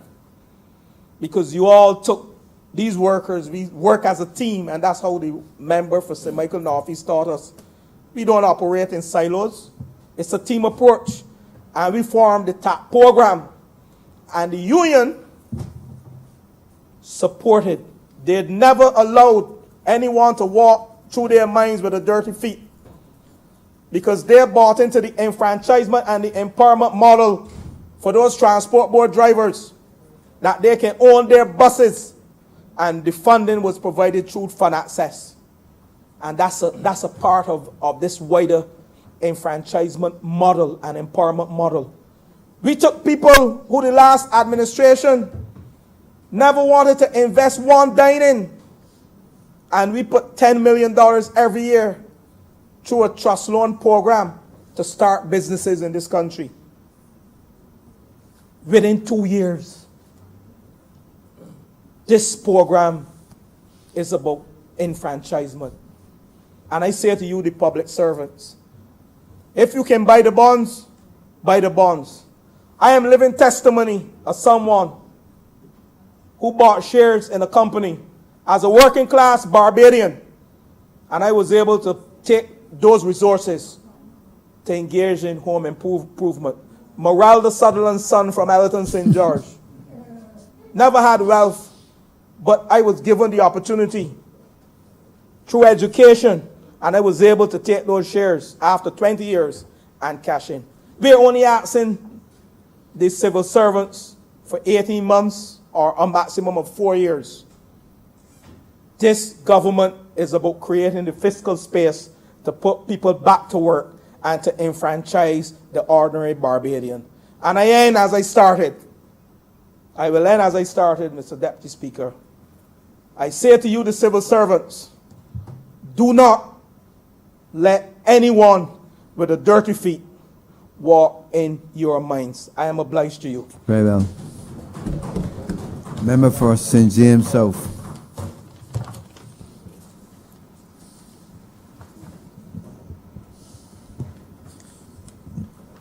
Thank you, Mr. Deputy Speaker.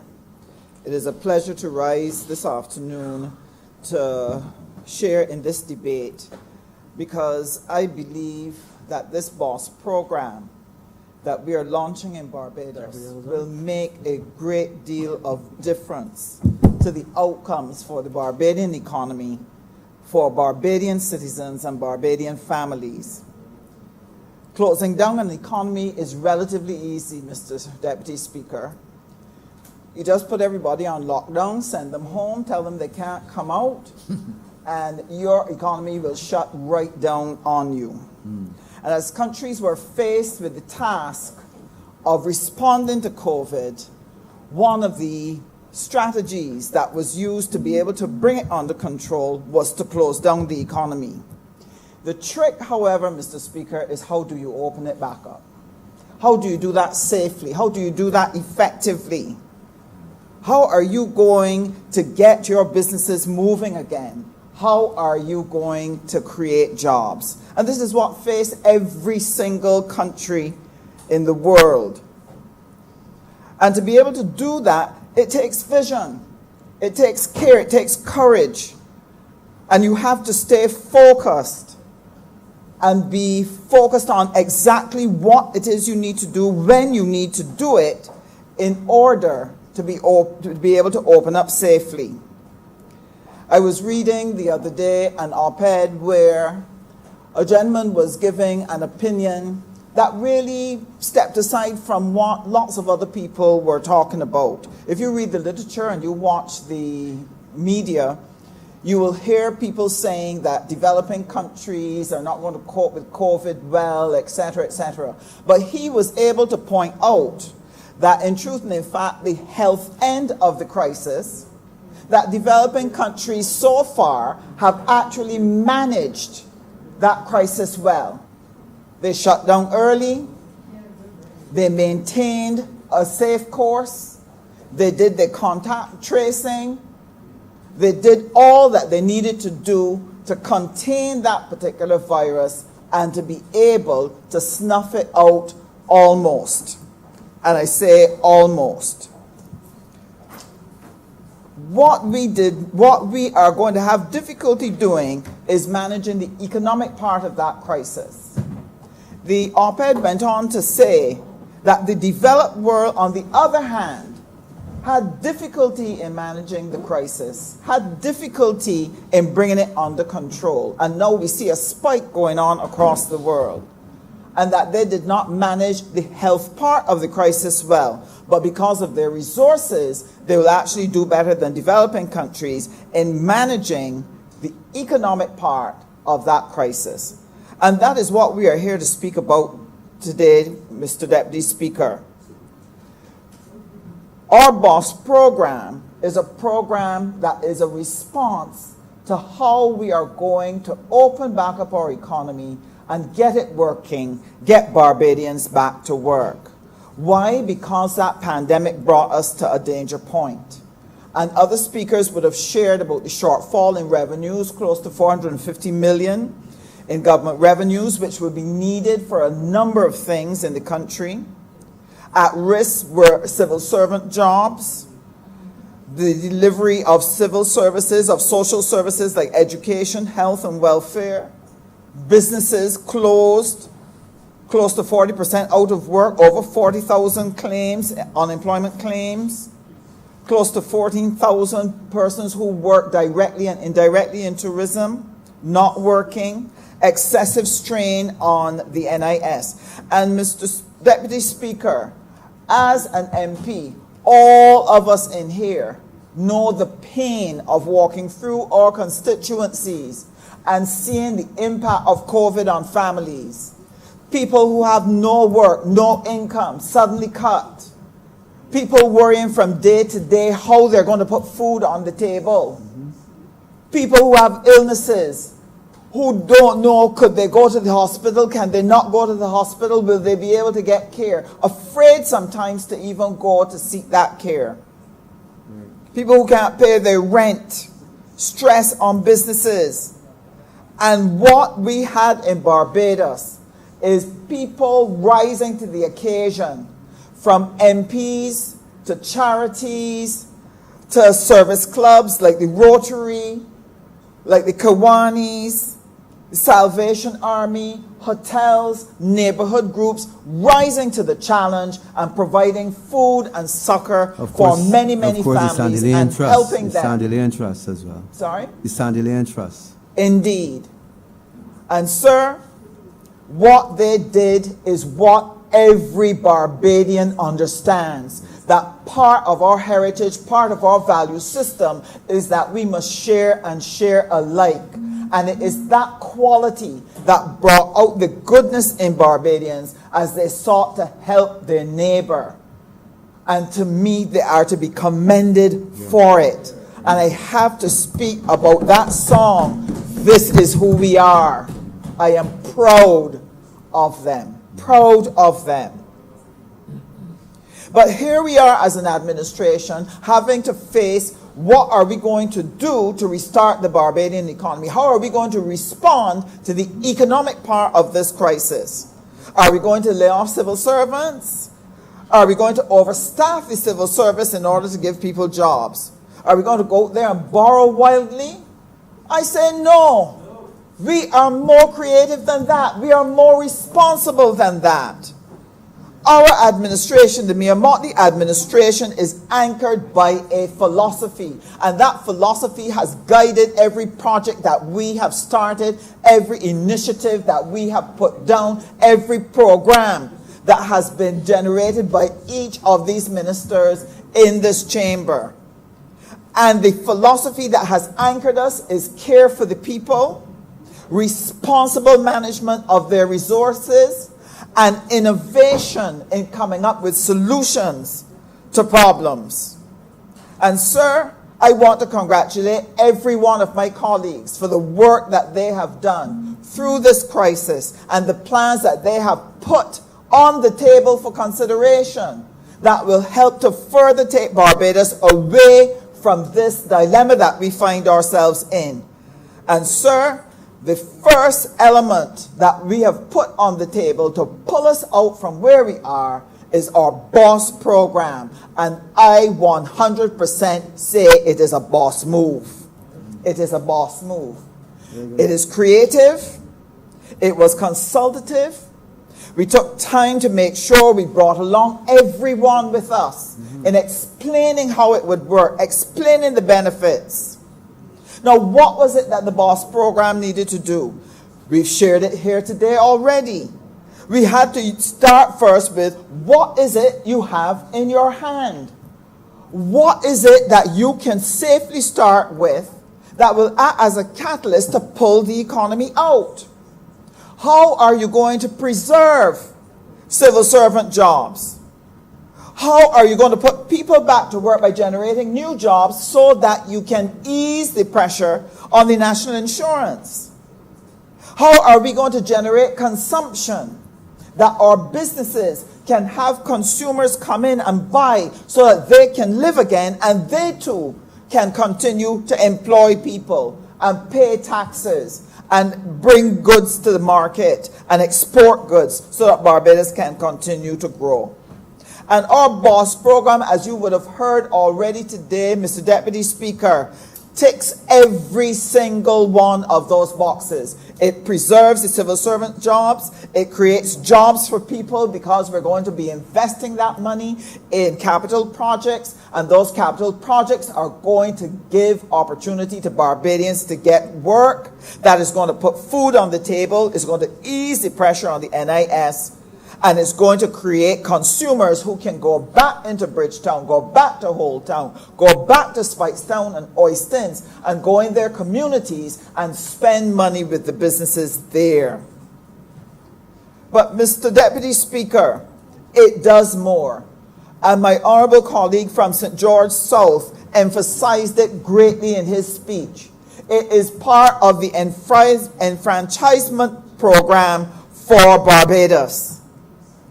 Mr. Deputy Speaker, people are going to get the 5% savings on those bonds. That is just one part of the enfranchisement of Barbadians. But with the building of those houses, Barbadians now are going to get to own house and land, to be able to shift from renting to owning. That is another phase of the enfranchisement. But it does not stop there. Contractors, small business people in this country who have sought to make a living in the construction industry are going to get an opportunity to restart their businesses, to be able to employ people, and they too will be enfranchised. Supply stores, where you buy building materials. People who own businesses that offer construction services. All of these people will receive the opportunity to be enfranchised by this particular program because supply stores are going to have business through this program. And sir, vendors who go from construction site to construction site will be able to get moving again, start cooking and preparing again, get in those vans and get off to those sites. And so with one program, $150 million, you are going to generate a lot of activity up and down the country that is going to give a catalyst to this economy. And Mr. Deputy Speaker, that is what is needed to get Barbados started again, because we've got to move the economy forward. Now, enfranchisement is more than just giving people an opportunity to own. What we are seeking to do is to gradually get Barbadians to understand that they must be more than wage earners. They must become owners.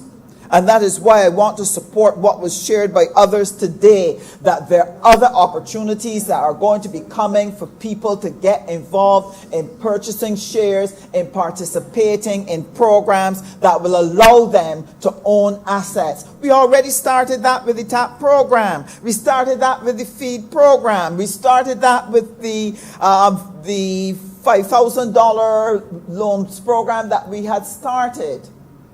All of these things are ways in which Barbadians can participate in assets. But there are others coming up. The hotels, Hyatt, airport, the ports. The TAP program is one that we have used in order to assist people to be a part of owning something.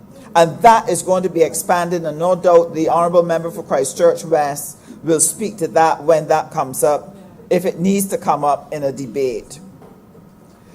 Now, Mr. Deputy Speaker, I was grieved today. I've been hearing all week a lot of negative about the BOSS program. People seeking to cast aspersions on it in an effort really to discourage Barbadians from taking what is a really, really good program. I've shared it with my people in St. James South, and I've been encouraging those who are able to, that when those bonds come on the secondary market, that they make sure and buy some, because they're going to get better returns on their money rather than keeping it in the bank. So today I came prepared to speak to those bonds that were offered by the Sandiford administration back in 1991. I regret to say that to hear the Honourable Member for St. Michael West sharing on this in a way that anyone listening would be really discouraged from actually participating in something that could be beneficial to them. And I'll explain why I say this. Mr. Deputy Speaker, people have sought to equate the two things, that the offering of bonds then and the offering of bonds now are one and the same thing. That is far from the truth. Back in 1991, when Mr. Sandiford, the Honourable then Prime Minister of Barbados, needed to raise funds to assist an ailing economy, he did not offer to the wider public those particular bonds. He offered them to the civil servants. The reason why he could not offer it out there, Mr. Deputy Speaker, was this. The interest rate in the bank at that time would have been between 4 and 5% interest. How could you encourage anybody to take a bond, tell them they'll get no interest for the first 5 years, and they will get interest for the second 5 years? People out there are not going to take it because there's no interest that they could gain. It would have been better for the general public to keep their money in the bank. So they asked the civil servants to make a sacrifice, get no interest for the first 5 years.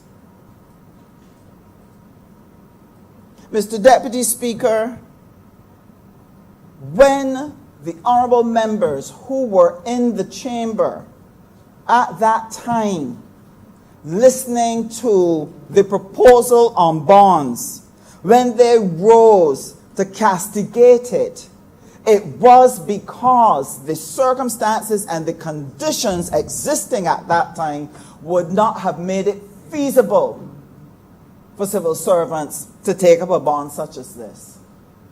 We're not asking them to take a bond and get no interest. We are saying that they now are faced with a situation where if they put the money in the bank will give them 0.01%, and that they could better use that money by having those bonds and getting 5% interest instead of the savings which they're experiencing now, because they're paying more in fees than they're getting in interest. They're literally paying the bank to hold their money. So chalk and cheese, complete reversal. What we are offering to people is something that will give them value for money. And for those who can afford to hold the bonds, I would want to encourage them to so do. For those who cannot hold the bonds, we understand.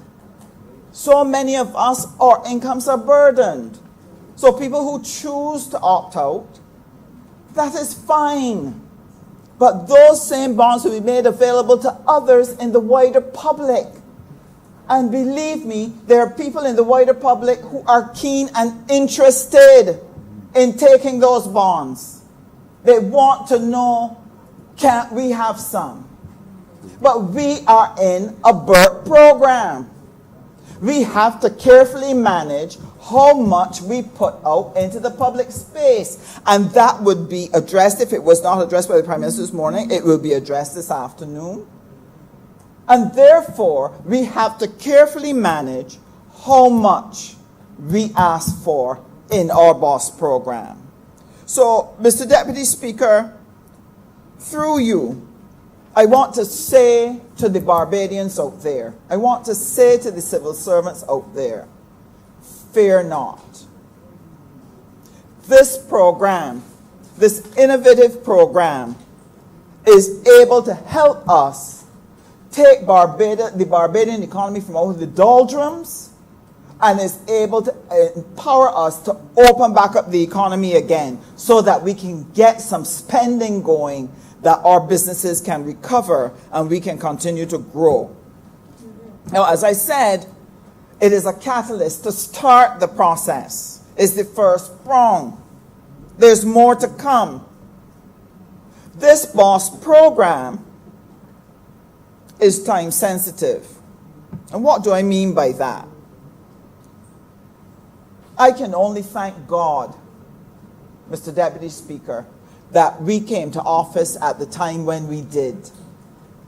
That not only did we come to office, we came to office with a plan.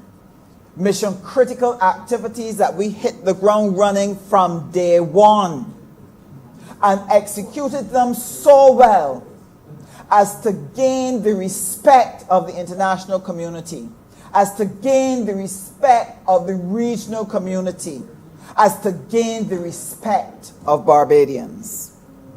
And Mr. Deputy Speaker, it has caused us to approach this moment of COVID from a stronger position. We are at a position where we're holding several weeks of foreign reserves. We are in a position where we have access to finances. But Mr. Deputy Speaker, NIS cannot go on forever. Foreign reserves, over time, without replenishment, will drain.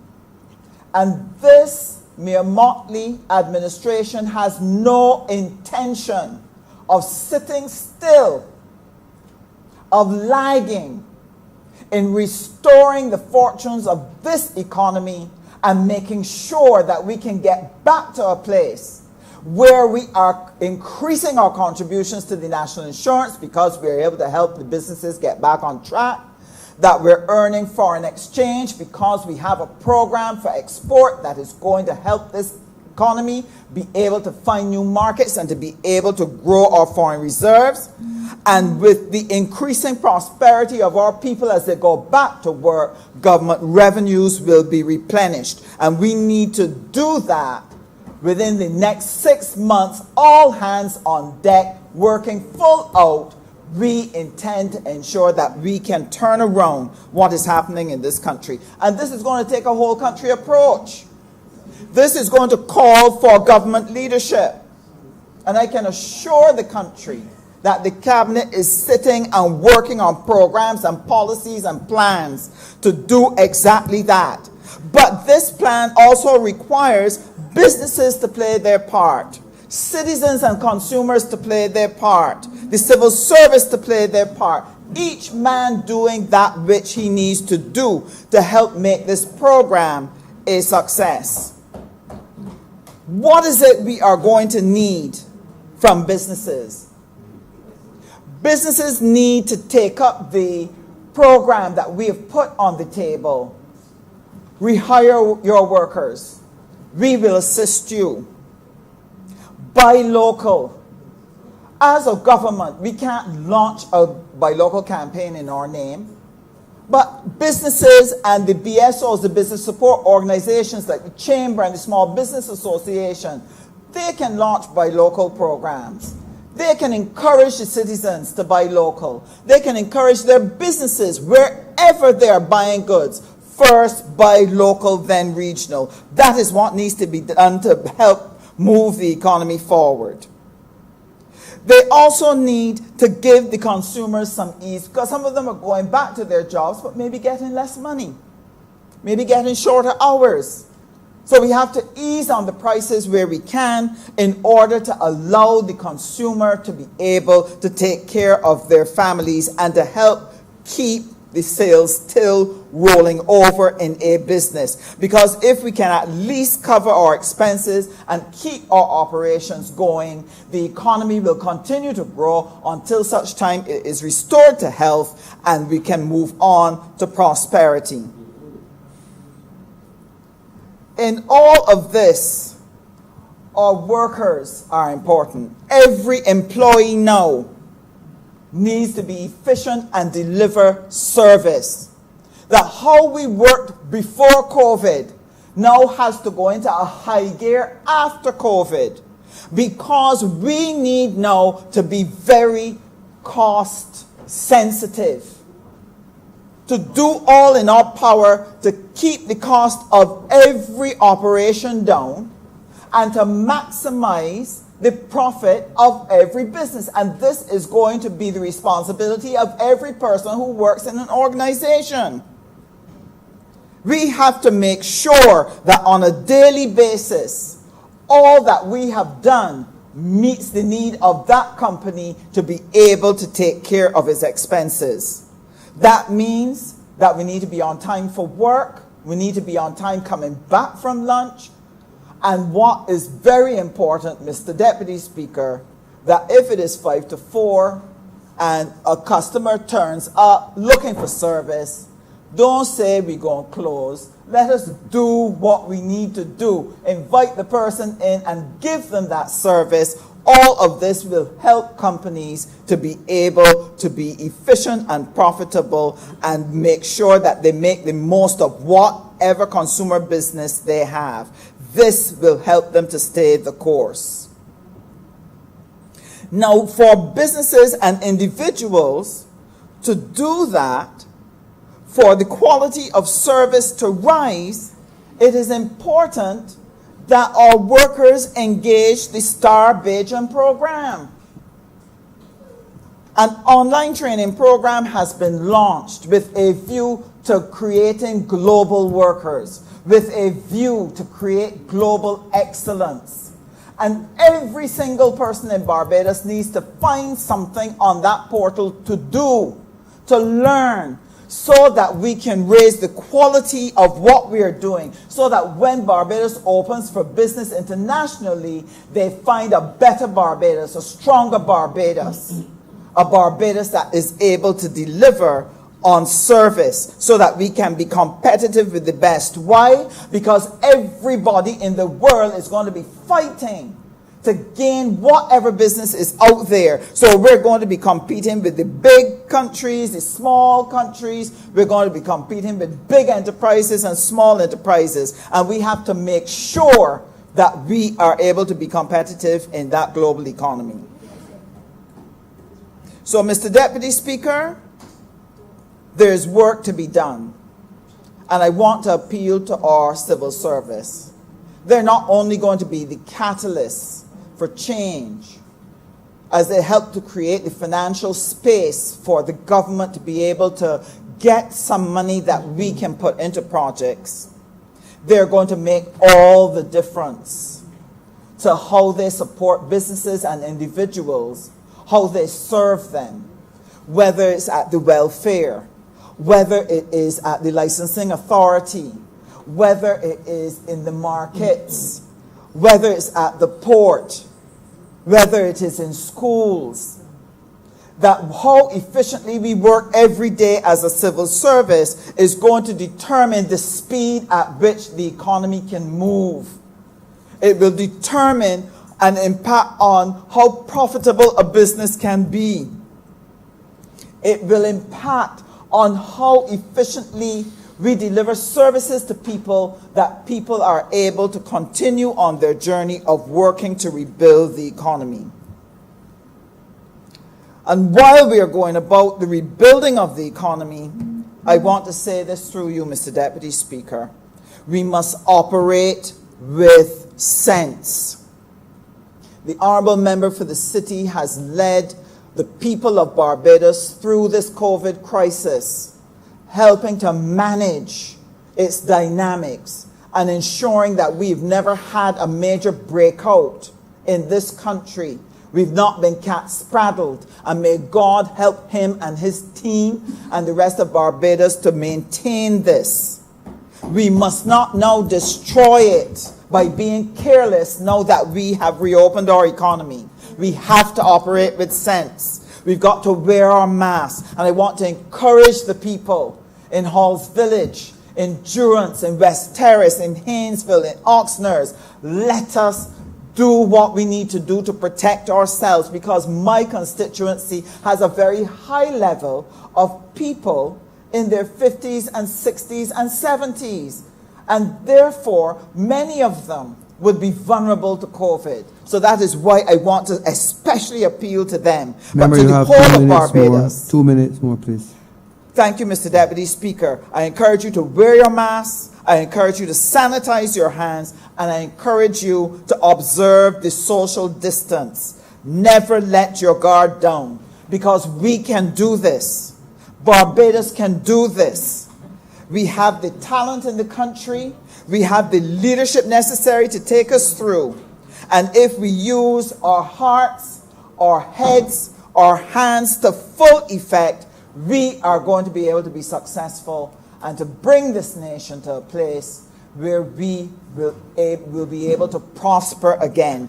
Because, Mr. Deputy Speaker, this truly is who we are. I'm obliged to you. Member for St. Joseph. Member for St. Joseph. Mr.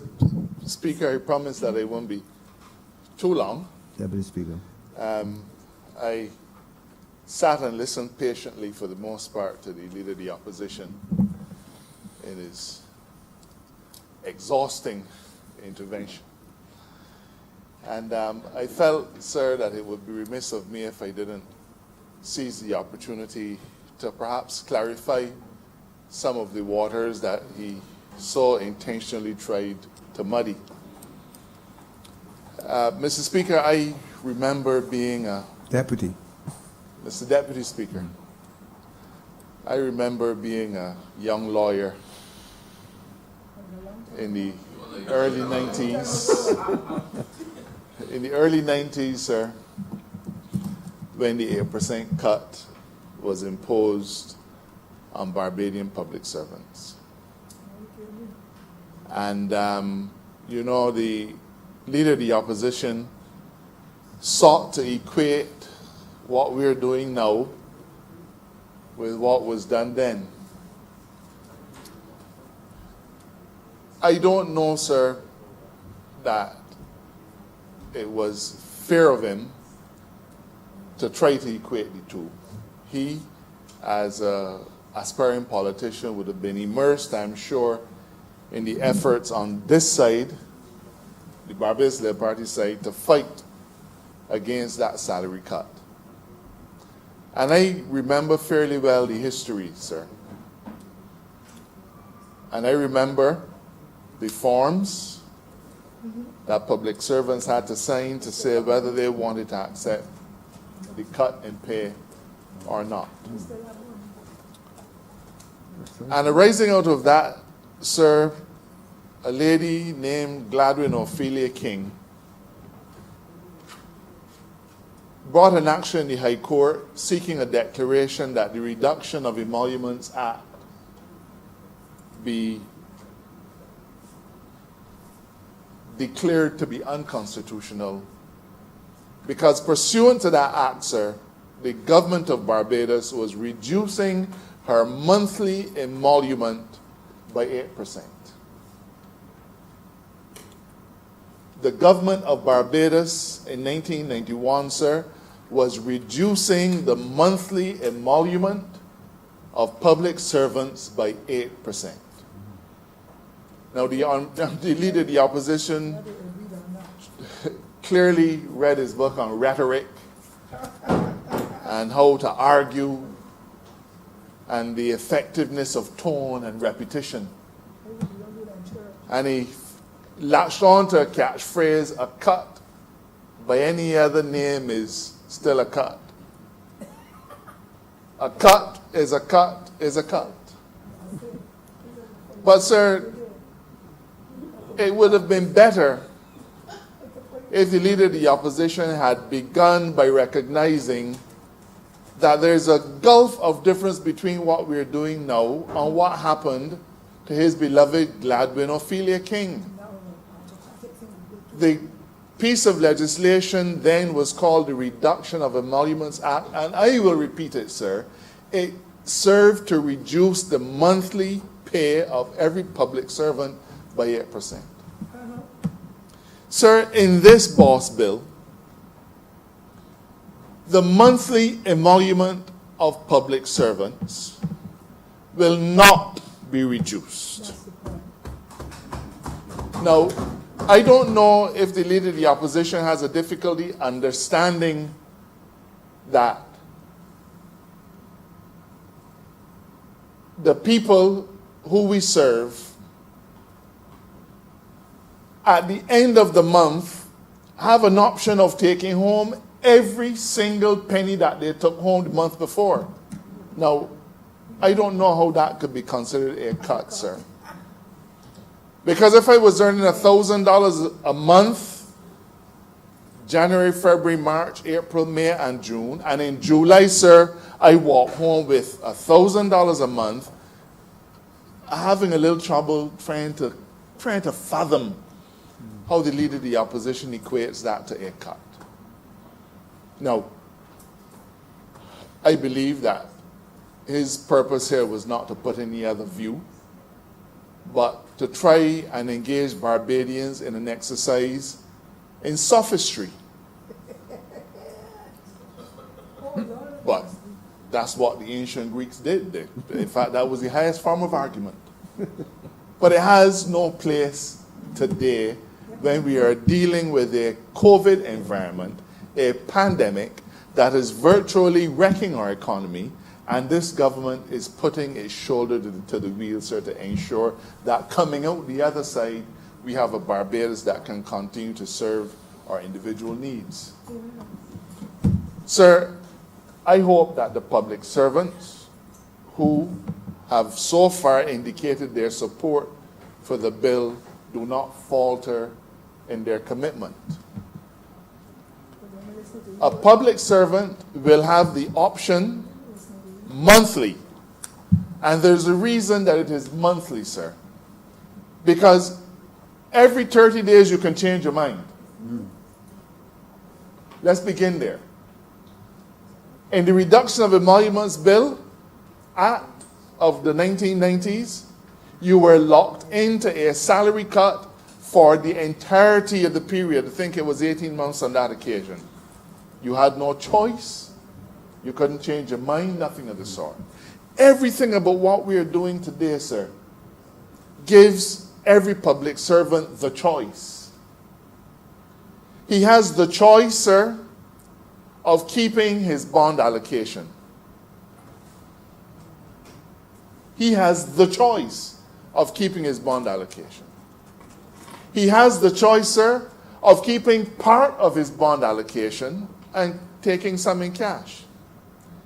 He has the choice also, sir, of saying, I want all of my money in cash. And then he has that most glorious choice of all, sir. He can say absolutely nothing. And if he says absolutely nothing, Mr. Deputy Speaker, he gets all of his money in cash. Now, the leader of the opposition wants to call this a cut. I do not know how he can equate 8% less with 100%. This is almost a Dennis Kelman argument. That's exactly what it is. Because the leader of the opposition is arguing that 92% is equal to 100%. Now, we endured 10 years of having that drilled into our ears when we were in opposition. And I thought, sir, that those days were past when the member for St. Lucie was the honorable member for St. Lucie. Former member. No, when the current honorable member for St. Lucie defeated the former member for St. Lucie at the polls. Well, hopefully that will come soon, sir. Now, you know, it sounds nice to be able to say, oh, you have no choice about the bond. It is being given to you and the act says so. But you know, one of the things about the law is that it often invites you to look at the substance and not the form. In fact, that is one of the overriding mantras of the legal profession and of the study of law. Let us look at the substance and not the form. Now remember, the leader of the opposition wants us to look at the language and wants us to look at the form and ignore what the substance of this bill is. Now, he's free to do so, but I believe that we could find over 300 or 400 years of jurisprudence where the courts say all the time, let us look at the substance and not the form. So the form does say that, yes, you will be allocated a bond. But what is the substance? You don't have to take it. The substance is you can still get every penny of your salary at the end of the month. And there's no fetter on that, you know. There's nothing that the honourable member for Christchurch East Central can do to stop John Brown from Checker Hall, from taking his money in cash. There's nothing that he could do, sir, to stop one of my constituents from Joe's River from taking his money in cash. There's nothing that any law in Barbados can do to stop a person from taking his money in cash. So where does the leader of the opposition get off thinking that he can come into this parliament and try to make people believe that there's some grievous blow being inflicted on them by the government? Remember, went into the Hansard and he asked the question, is this Barbados Labour Party changing its position on the Protection of Wages Act? Now, sir, the Protection of Wages Act had its genesis, as his Senator Franklin would have told him, in 1949 when the ILO developed a treaty on protection, a convention on protection of wages. And sir, the prime movers of the Barbados Labour Party found it very easy to embrace those principles. Because among the things in the Protection of Wages Act, you can't pay a man in a rum shop. Among the things in the Protection of Wages Act, you must pay a man in cash, sir. You can't give him 2 sheep and $100 bill. Those are all in the Protection of Wages Act, sir. But that act had its genesis in a time when the owners of establishments could determine how they related to labor. And we, as an early Barbados Labour Party, supported and I believe enacted the legislation to make sure that labor was protected. So if the leader of the opposition wants to posit that this Barbados Labour Party has moved away from the Protection of Wages Act, I have to ask him, how? What are those things in the Protection of Wages Act that we have so done away with that an employee in Barbados under this BOSS Act is worse off than he was? I have looked, but I can't see it, Mr. Speaker. Now, you know, we have stipulated in this bill that if there is any act, not just the Protection of Wages Act, if there is any act in our law that would serve to infringe or that would serve to nullify what we're doing here, then the act shall not apply. And yes, sir, that does relate to the Protection of Wages Act. But let us look at the substance, you see. That would relate to a person who is being forced to take something so that he doesn't get the full benefit of his wages. That is who that protects. A person who is manipulated by an employer into taking less or into taking something substantially different to what he bargained for. That does not apply here, sir. It does not apply to what we're doing because you, the employee, always has the choice of saying, I do not want what you are offering. In which case, you get cash. But he also has the option of saying, you know what? I need to put aside some money for a rainy day. So I do want what you are offering. Now, sir, in a situation where a person is prepared to accept what we are offering on even terms and with full capacity to opt out of it, then how is it that we are infringing the act? The honorable member also asked whether we are moving away from our position during the debate back in 1991 that you should not cut people's salaries. Now, in Glavin Ophelia King against the Attorney General, the High Court of Barbados, the Court of Appeal of Barbados, and the Privy Council as the highest court of appeal in Barbados found that in the law as it stood, there was no constitutional infringement.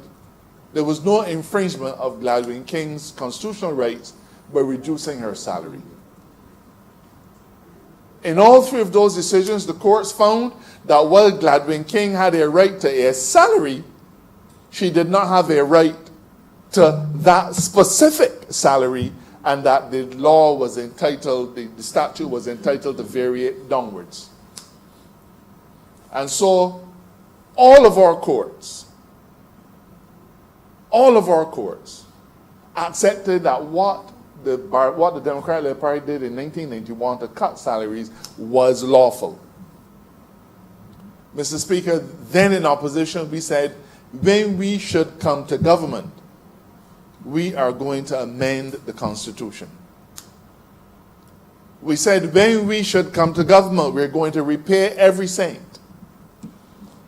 And sir, we did. You were in Parliament at that time, Mr. Deputy Speaker. When we repaid every single penny to the public servants from whom it was taken. Yeah. And you were also in Parliament, sir, when we amended the Constitution to insert, I think it's section 112A, where it says that you cannot change the emoluments of a public servant to his disadvantage. Yeah. We still stand by those things, sir. And that is why when we began this process of trying to find a mechanism that satisfies the government's need to be able to finance projects to keep people in food and water. You hear me about the water? Because that's in it too. We had to find a mechanism, Mr. Speaker, that satisfied our constitutional commitment. Put in simple terms, not to unfair people by taking away what was theirs. That was our constitutional commitment. We also, sir, had to find a mechanism that stood by our commitment to make sure that the Barbadians who were most vulnerable would not get hit. Our commitment, sir, to make sure that our healthcare system does not suffer. Our commitment to ensure that our school children still have a functioning school plan. And most of all, Mr. Speaker, our commitment to keep Barbadians employed. Those were the things that governed us as we developed this. The leader of the opposition does not like that it has been a success. The leader of the opposition does not like that even the people in his office, sir, are opting to take bonds. And we know who they are. You can fire them next week if you want. The leader of the opposition does not like, Mr. Speaker, when Labour unanimously stands up and says, we support this because we support the government's initiatives to rescue our country. You know what the leader of the opposition would like, sir? He would like the public servants to rise up en masse and say, we don't want it. But he's disappointed. He would like all of Barbados to stand up and say that this administration is making a mess of the country. He's disappointed again. He would like Barbadians to stand up and say that there's something that he and his crew are offering that they want. But he's disappointed in that too. Mr. Speaker, I'm not going to jump on the bandwagon and call this a boss move or a boss stroke. I will only say, Mr. Speaker, that we labored night and day to get this right. We labored night and day. We labored night and day to make sure that as the government sought to satisfy its financial imperative, that Barbadians could also benefit and see something of advantage in it. Now, you can call it whatever you like, sir. We call it hard work. We call it commitment. And this process, sir, we will also come to call a success. And if the leader of the opposition, with his blinkered eyes, cannot see that there's a world of difference between what happened in 1991, where a public servant was going home unable to pay the mortgage, couldn't make the car payments, couldn't send school a child. If he can't see, sir, the honorable member, I apologize, can't see that that is what was the lot of Bajan's public servants after the passing of the Reduction of Emoluments Bill, and that is to be wholly and completely distinguished from what is here now, sir, then I'm sorry for him. He can argue it all he like. At the end of the day, what is the substance of this bill?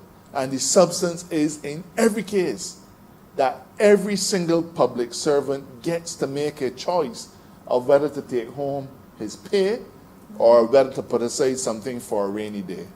I know why he doesn't like it. He doesn't like it, Mr. Deputy Speaker, because it will work for Barbadians. I'm obliged to you. Thank you. Very good speech. Member for St. Phillips North. Let me know if my voice is too muffled. I will take off my mask. Thank you so much. You can hear it? Mr. Deputy Speaker, for the opportunity to speak this evening.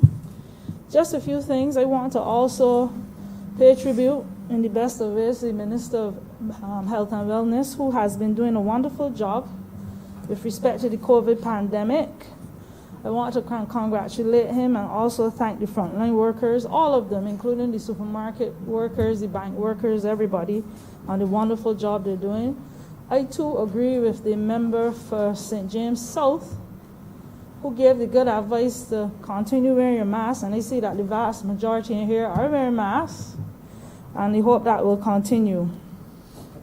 Truth is, COVID came out of nowhere and affected almost all, if not all, the economies of the world, while at the same time showing up basically where we needed to put in the work. And I think we did a good job. The government has done a good job in finding these holes and trying their best to fix it. This BOSS program being one of them. Truth is, we need the help. We need the help from the public service in terms of getting some money, as the Prime Minister would have said, for capital works. And the program is designed to shift the money from the wages that we could get to the capital works.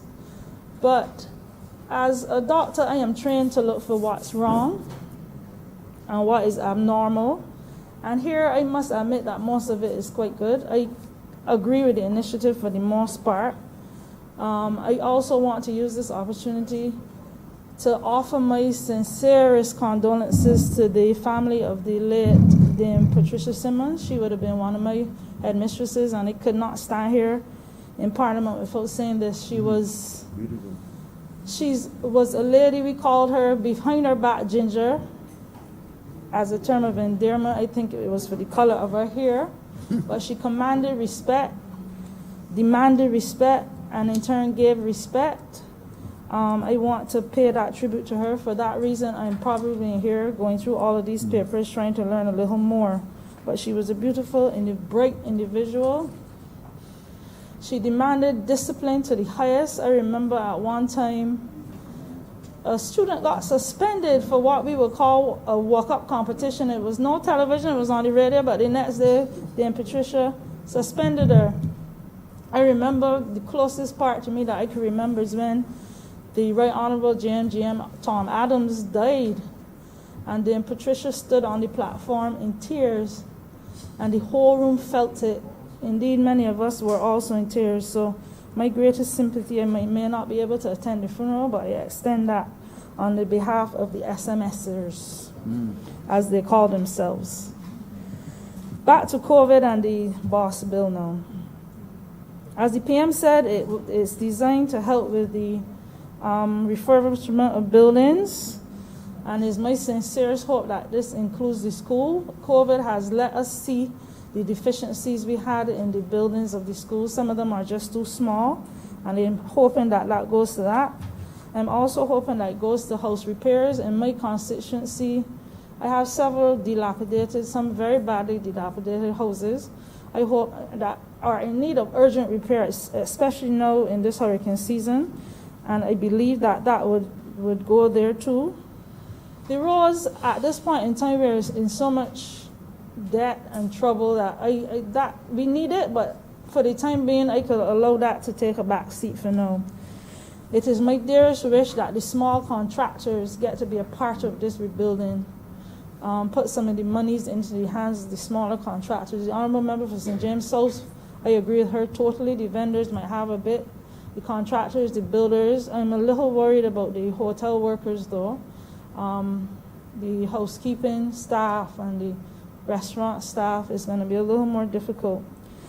But I'm happy to see that the credit unions will have a chance to invest. I had my dad, he's still alive, started the credit union movements in St. Mark's Credit Union.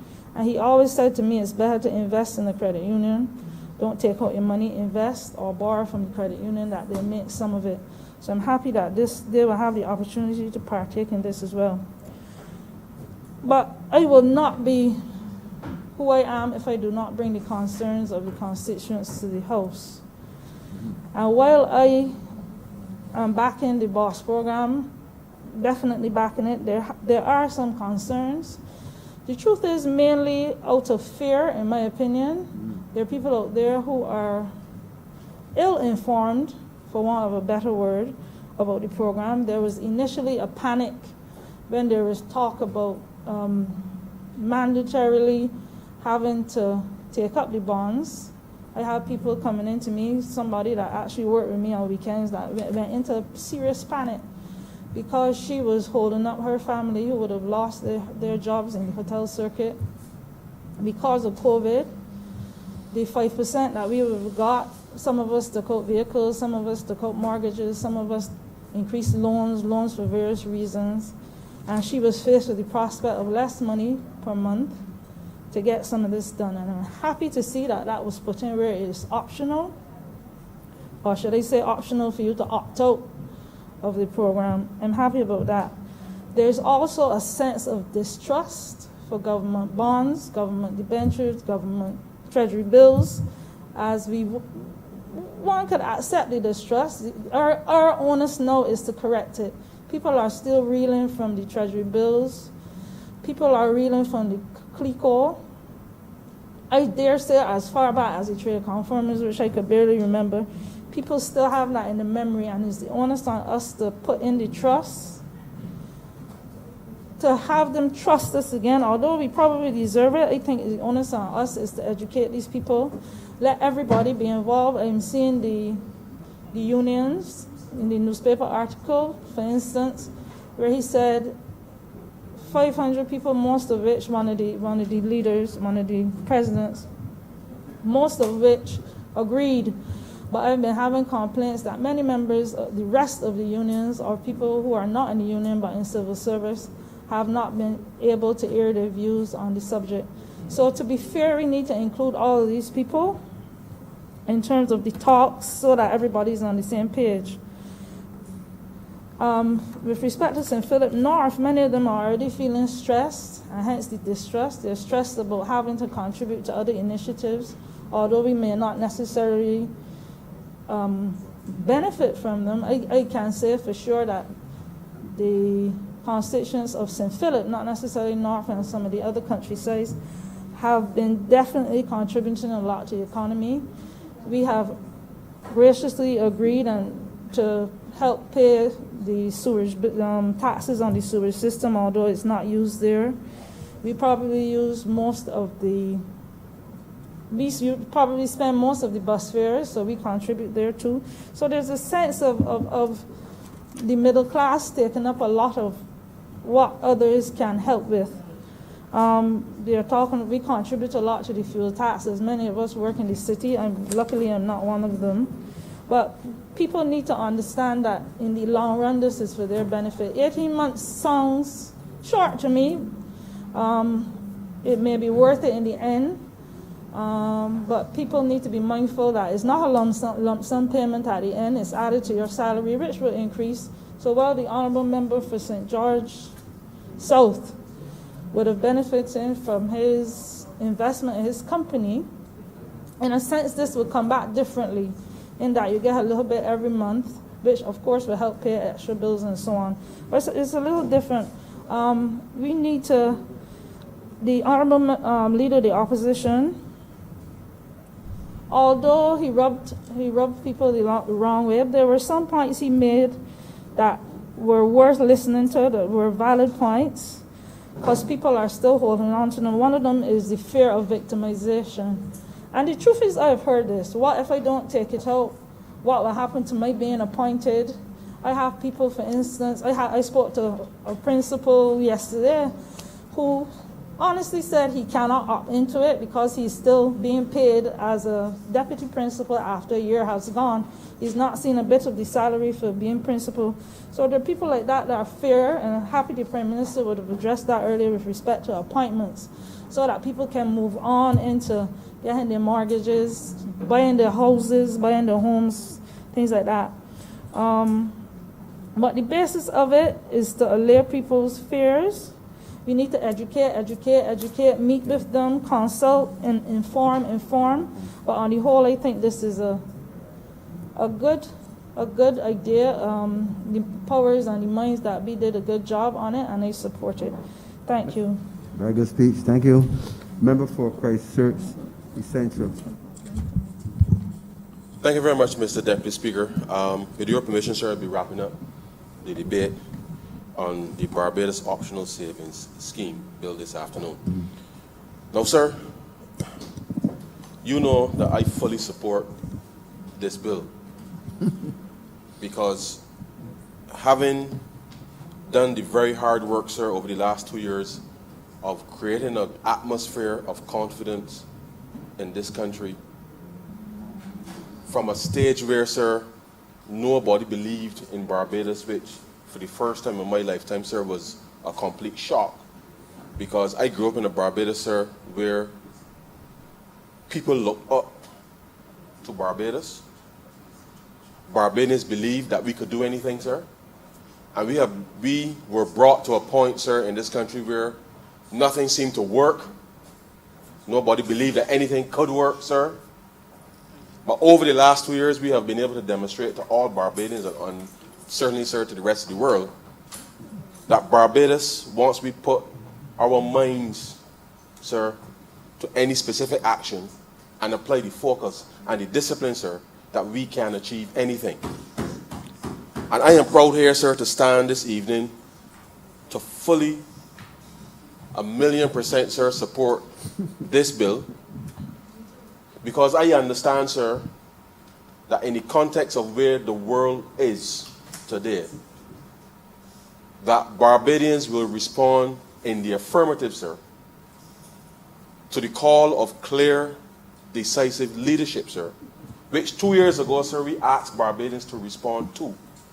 And they did so in their numbers, sir, such that they elected all 30 of us, sir, on the basis that we will provide clear and decisive leadership, sir, whenever it is required to move this country forward.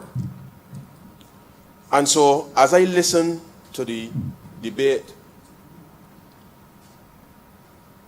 unfold, sir, and I want to thank all members for their contributions today. And I listen very carefully, sir. Listen very carefully to the honorable member for St. Michael West, who sought to somehow, sir, deflect, as I've noticed a trend, sir, in recent weeks, as we've come back to this place with a little more regularity. Deflect, because as I sat listening, sir, I could not understand any of the references, sir, that were made or to try to compare what is being presented here today with anything that was done in 1991 or contemplated, sir, in 1991. So as I sat listening, sir, I was trying to figure out in my mind how I would respond, sir, to something that seemed completely, sir, out of character, completely out of character. Because as I was listening, sir, I started to believe, this is my personal supposition, sir, but this is my personal feeling. I started to believe, sir, that the honourable member was somehow speaking on behalf of the Democratic Labour Party, because his utterances, sir, suggested to me that perhaps he had become the spokesman in this place for the Democratic Labour Party. But lo and behold, sir, and I swear to God, sir, I went into the members' room and I saw today's Advocate newspaper, sir. And I picked up the newspaper and it was on the back page, sir. And I if you haven't seen, sir, the back page of the Advocate today, and the headline said, sir, the PISA criticizes bonds. And as I picked up the paper, sir, and I'm reading it here now, in terms of what was there. In some of the references that the honourable member made with respect to it, there's a point, sir, in the article where it's quoted, sir, where Miss DePisa is quoted as saying, sir, this clears the way for the printing of money, and is this the second instance in this proposed legislation of the pitfalls of designing policy for short-sighted political points, and is also in direct opposition, sir, to the emphatic declaration by Dr. Clyde Maskell that there be no printing of money. But then it goes on to say, sir, it goes on to say that the DLP holds the view that despite all of the cute names this bond issue has been called, it represents a pay cut for public workers, she said, sir. So as I was listening to the honorable member, and I realized, sir, that there's a certain theme that seems to be developing. I don't know whether you read the advocate, sir, or there's some sort of consultation, but it is clear to me that the honorable member seems to be in concert with the members of the Democratic Labour Party, who would at all costs, sir, associate themselves with pay cuts for public servants, because not one of them, sir, have offered a credible solution, alternative, to what they would do, sir, in a circumstance where, as it stands today, sir, and I'll give you the latest information as I have it, sir, as it stands today, up to yesterday, sir, there were 48,000, sir, 222 claims for unemployment benefits, sir. 48,222 claims for unemployment benefit in this country, sir. So when we look at the context, sir, because he spent a lot of time trying to create some kind of false context for where we were today, trying to compare what was being proposed in 91 to now, sir. In 1991, sir, the Democratic Labour Party not only just cut public servant salaries by 10%, but 10,000 people went home, sir. The Barbados Labour Party, sir, ain't sent home a boy in this country, sir. But 48,000 people over the course of the last 3 months, sir, over the course of the last 3 months, 48,000 people would have lost their jobs, now claiming unemployment, sir. And you know what's the harsh reality, sir? Is that not all of them will qualify for unemployment benefit. So let me provide the honourable member and the Democratic Labour Party, sir, with more context. Because under normal circumstances, sir, with the economy as it was up until the end of 2019, sir, the unemployment fund, sir, would normally, in a normal year, would take in about $52 million, sir, in contributions. Which means that private sector employees, sir, of which these 48,000 claims are a part, sir, on a monthly basis will make contributions to the fund. Under normal circumstances, with the ebb and flow of unemployment, the fund will take in about $52 million a year and pay out, sir, $36 to $38 million a year, depending on how things go, sir. So the fund will always be in a slight surplus. But let me just provide more context, sir, because when we came to office after 10 years of gross mismanagement of the public finances and the economy was in turmoil, sir, we had to take steps with respect to the severance fund, suspension of those contributions, to divert 50% into the unemployment fund to try to replenish it, sir, as well as 50% of the severance contribution to go to training because of where we found it when we came into office, sir. So that the unemployment fund had started, sir, to get back a sense of life. Sense of life of normalcy, sir. And we did that in consultation with the social partnership. So it ain't nothing that we hide and do, sir. We came here and we did that and we explained to people why we were doing it then. And, sir, that was in the early days of coming to office. The early days of coming to office, sir, in the summer of 2018 when we did that. So let me provide more context, sir, for the honourable member. For the persons who have already, sir, received benefits from the NIS, they've already paid out, sir, $49 million, $717,000, sir, already. So let me just explain so that the honourable member will understand the context, so that members of the Democratic Labour Party will understand the context and stop talking negatively, sir, about the government's response to what we are facing here right now. Because when they tell you, sir, that under normal circumstances we will take in $52 million and pay out $36, But in 3 months, less than 3 months, sir, we've already paid out $49 million. Do you understand, sir, that if those 48,000 claims, and of which are private sector persons, are not contributing to the unemployment fund, sir, the government of Barbados, the state, has a fiduciary responsibility, sir, between now and when the 6 months period with respect to those persons and their claims, we have a fiduciary responsibility, sir, to ensure that those persons receive their unemployment benefits. And at the end of the day, sir, the state, the people of Barbados, have to honor the rights of those persons who have now found themselves unemployed through no fault of their own, sir.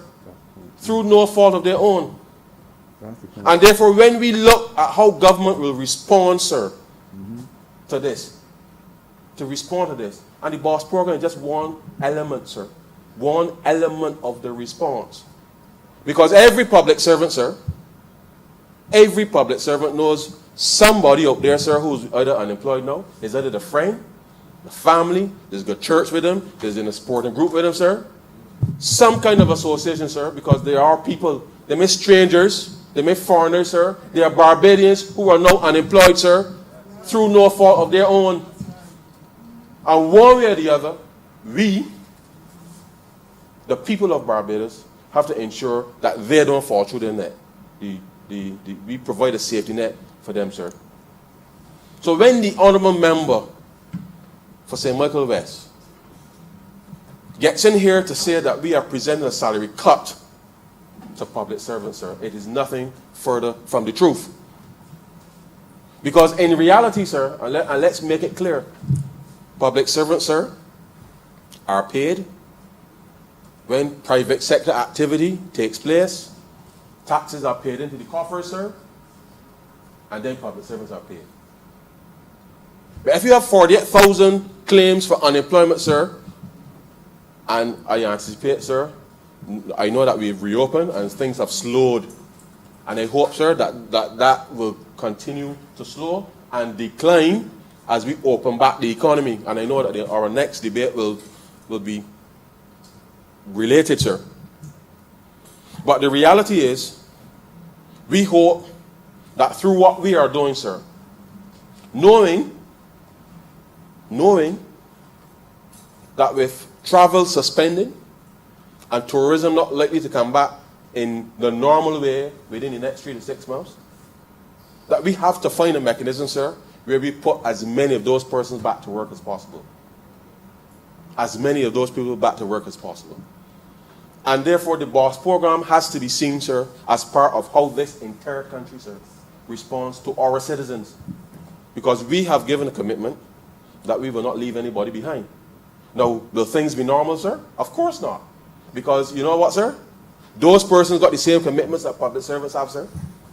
They have the same commitments that public servants have. This government, we have taken a policy position that we will not lay off anybody in these circumstances. And therefore, consequential to that decision, sir, means that we have to make certain decisions about what we need to do as a country. And therefore, understanding, sir, of the need to ensure that there is as much private sector activity as possible to match that decision, sir, means that we now have to re-engineer how we spend our money more aggressively to ensure that there's as much private sector activity taking place in this country so that we, sir, can hold faithful to that particular decision. Because, sir, there is no scenario in this country, if you could imagine, sir, if you could ever imagine that the entire private sector, sir, becomes unemployed, where would the government then get money from? That's the reality. And therefore, with such a sharp increase in unemployment, we have to respond now to ensure we can bring it down just as sharp. Because it is not sustainable, sir, if we're having 60 and 70,000 people, sir, unemployed in this country, and expect that things will remain the same. So the honorable member needs to, with his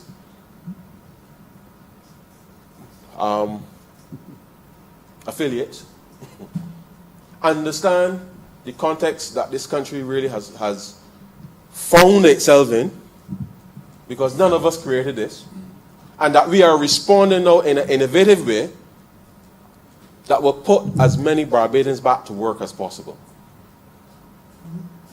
But you know what, sir, was really disheartening about this whole thing, because I have been listening very carefully to the calling programs. Well, I've heard some brief interventions in the calling programs. I'm hearing it now from the member for St. Michael West, questioning, sir, the very good work that this government would have put in the last 2 years to create confidence and trust in the people in this country again, sir.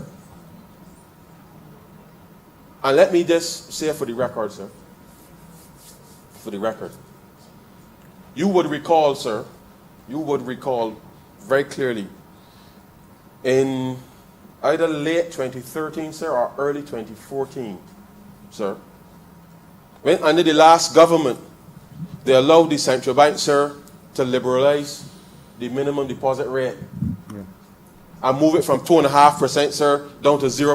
Whatever it is now, sir. You would remember, sir. You would remember. And then shortly after that, sir, the government issued a series of savings bonds to the public without telling the public at the time, sir, that the central bank was printing $50 million a month to pay public servants. But Barbadians, seeing an opportunity, because obviously there's no money no rates, no interest coming from the banks, took to those savings bonds. And they bought the bonds, sir. And we said at the time, sir, we said at the time that persons were being tricked because the government did not say to the public what was the basis for what they were offering to the people. And they didn't. Because if you knew that the central bank was printing $50 million to pay public servants, then you would understand the kind of state that the public finance would have been in. So that anything that's being offered on the part of the government, which at that time the credit rating was whatever it was then, sir, because they had so many downgrades, now I don't remember what the credit rating was at that particular point in time. But the point is, sir, the credit rating was getting worse. It was getting worse. But the point is this. We came to office and we announced a debt restructuring, sir. We announced a debt restructuring. But in announcing the debt restructuring, we said that because the last government, sir, had not rightfully informed those persons who bought those bonds, because you better believe, sir, they had a plan for paying them back, you know. They had a plan.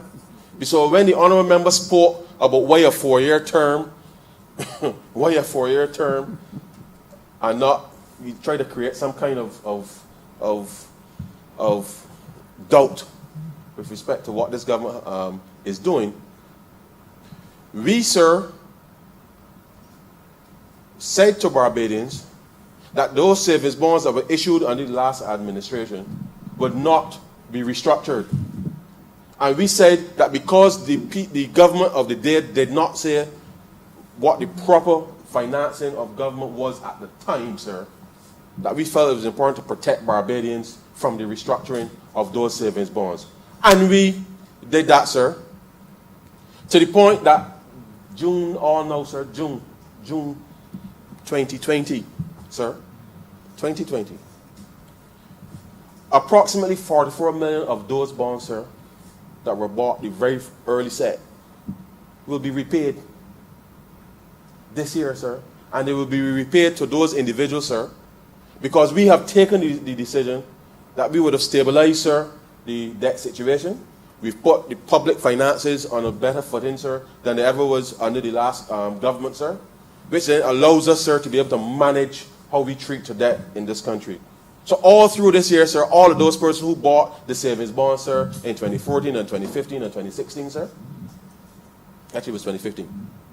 2015 and 16, sir, those bonds that were bought then, that are maturing now, 5 years after, this government, sir, has the ability to be able to repay all of those bonds, sir, that we said would not be restructured because the last government did not properly inform of the true state of the public finances. We have been nothing but open about the state of the public finances because we said quite clearly, sir, quite clearly, that in our best case scenario, we see approximately 500 million loss in revenue this year. Our worst case scenario, which will put us at 2.6 billion, sir, for this financial year. The worst case scenario, sir, is that we only collect 1.5 billion. We've been open with the people of Barbados.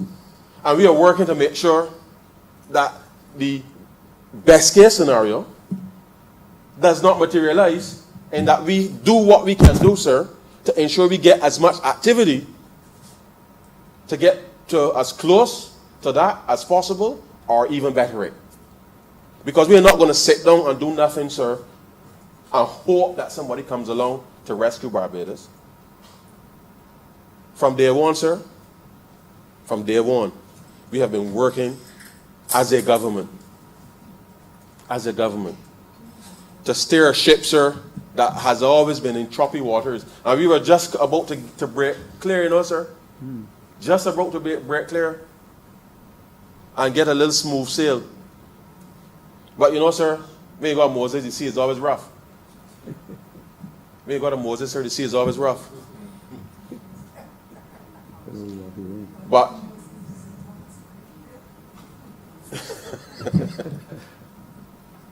the captain, sir, the captain who's steering the ship makes the difference, sir. The skill of the crew steering the ship makes the difference, sir.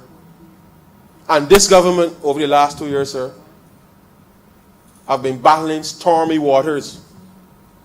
And we have been able, sir, despite of the challenges, sir, to put this Barbados economy on a better, on a sound footing. And notwithstanding COVID, sir, the fundamentals are still there. The fundamentals are still there. We hope that it is short-lived, the stoppage of activity in tourism. We hope that it is short-lived. But we can't wait until we get back to that normal, sir, that new normal, before we start to act.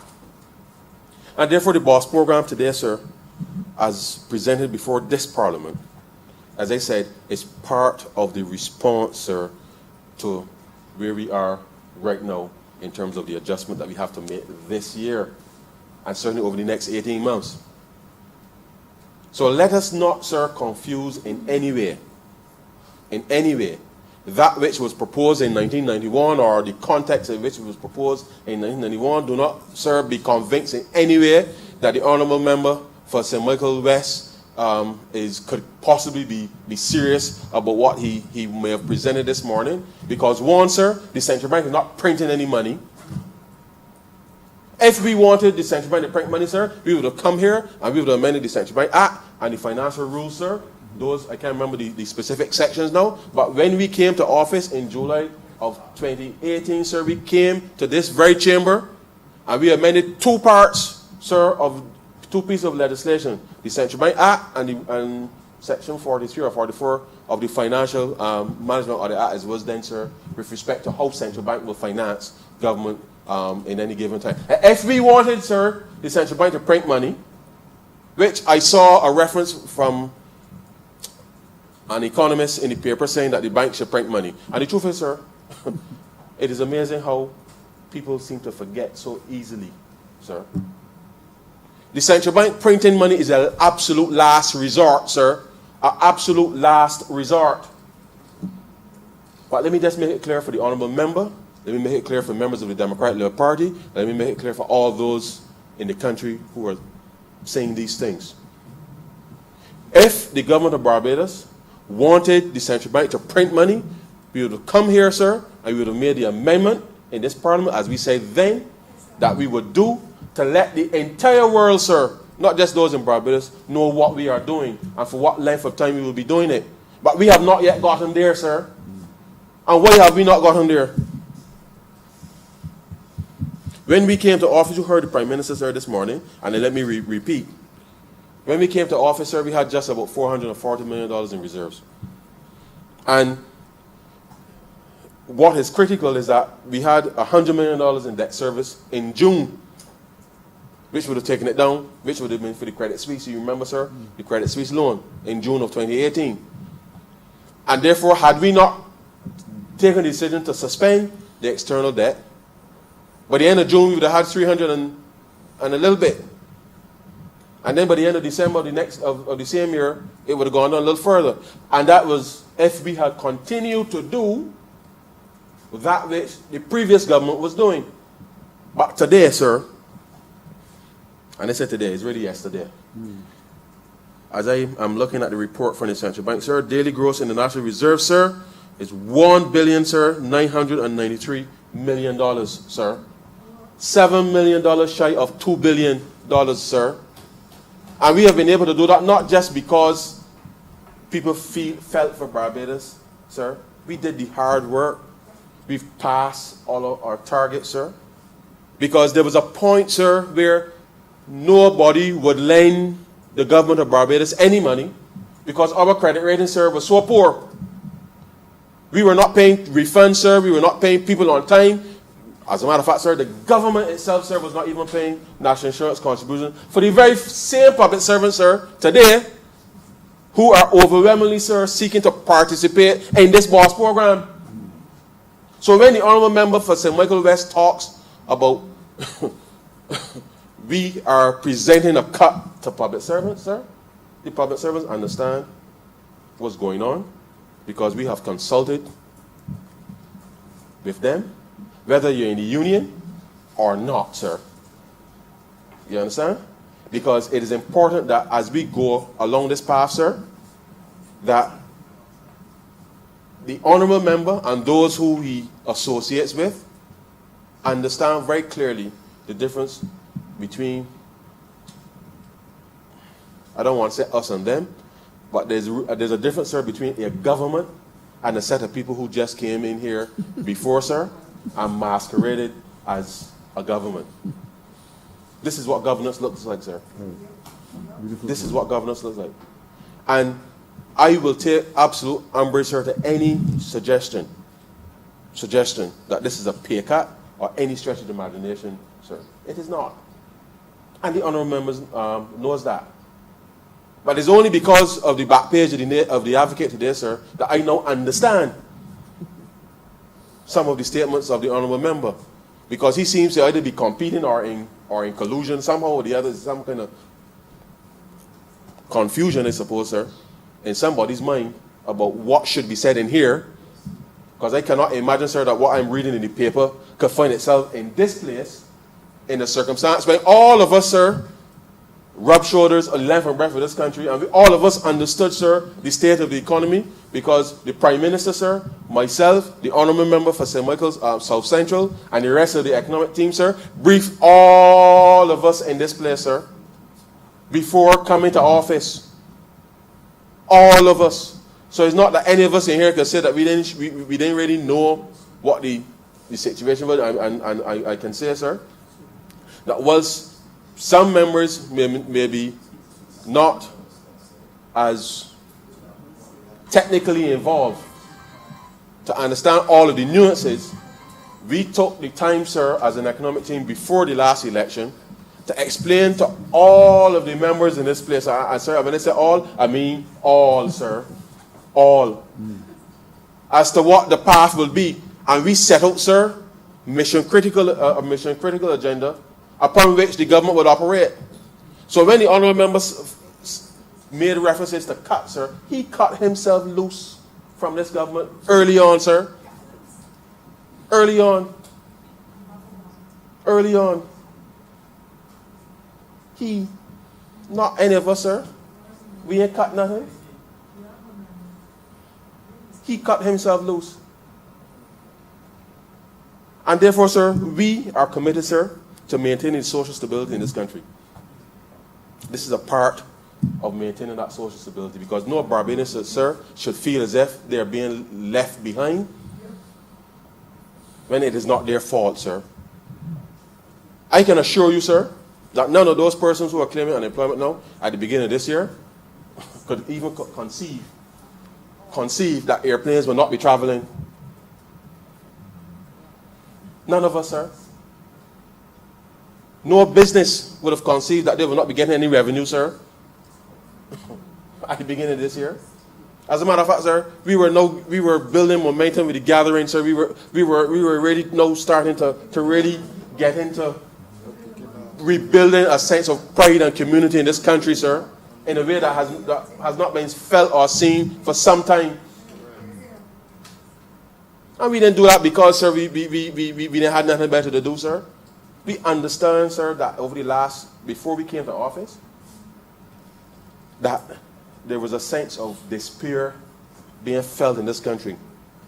After the first 18 months or so, sir, of a hard grind, that we felt it was important, sir, that we brought the country back together with a singular purpose, sir, which is determining how we would engage the world. Determining how we can engage the world. Because we need to press on, sir, and make sure that we bring opportunity to all Barbadians, wherever they are. Whether they're here, sir, whether we engage those who live overseas, with the partnerships and collaboration, sir, that's what we got to do. And that was what the gathering, sir, was meant to be. But all that's happened, sir, is that the gathering is on pause. That's all. The gathering on pause. The gathering on pause. And whenever we come out of this COVID-19, I know the honorable member for the city of Bridgetown has been working hard to keep all of us safe, keep all of our families safe. Yeah. But the honorable member understands that there's a difference between keeping people safe and alive and people's livelihoods. And having done that very good work, sir, in containing the spread of COVID-19, all of us now, sir, have to get back to a place where we can rebuild Barbados as quickly as possible. And the honorable member understands that. But if the member for St. Michael West does not understand that, sir, and will so want to sow seeds of doubt into public servants' mind as to why they should participate, notwithstanding your financial commitment, sir, and I want to make it clear that every public servant, sir, has the choice to determine whether they want to keep the bonds or not. Every public officer has the choice to determine whether they want to keep the bonds or not. But here's the rub, sir. Here's the rub. I, sir, hope, and I'm the honorable member for St. George South, in referring to the quote about not allowing people to walk in your mind with dirty feet, sir. I hope, sir, and I urge all public servants, you don't got to listen to me, you ain't got to listen to the Prime Minister, you ain't got to listen to any of the members here. I want every public officer, sir, over the course of the next few days, to go through their own personal finances, sir. And if you can only afford $25, sir, put down $25. If you can only afford $100, sir, put down $100, sir. Do not allow anybody to determine for you what you can save and what you can't. Because over the last 10 years, sir, there was no opportunity for anybody in this country, sir, to save effectively. But here's where the sinister part of this conversation is going, sir. Sir, bonds will be issued. Bonds will be issued, sir. Bonds will be issued. But the sinister part that I see creeping in, sir, is that persons want to sow seeds of doubt into public servants' minds so that they can opt out. And in opting out, sir, transfer that benefit to those who are waiting in the slip, sir, to benefit from that decision. And I say to all public servants, take out your black lead, sir. Take out your black lead and write it down on a piece of paper if you have to. Go through your finances yourself and determine for yourself how much you can afford to save in the bonds. And let me say, sir, nobody's ain't victimizing nobody about whether you participate in the scheme or not. Sir, you know, and I know, that all public officers determine how they want their money to be spent. They will go to the account section, sir, and they will say, pay this car dealer X amount of money when the month come for my car. Pay financial institution X amount, Y amount of money, sir, to pay for my mortgage, sir. They will say, pay company whatever, sir, X amount for the fridge or the stove or whatever it is that you borrow, hire purchase, sir. And the same way that public servants do that on a regular basis, this is no different, sir. When you choose whatever it is whatever your choice happens to be, you will go to your account section and you will indicate to your account section, this is what you want, just like the car payment, just like the mortgage payment, just like the fridge payment, just like any other payment that you have. And sir, not me, not you, not the Prime Minister, not any of us in here, sir, because who I tell to pay when the month comes ain't nobody else's business. That is purely a financial arrangement between you and the Treasury, sir, to determine where part of the money is to go.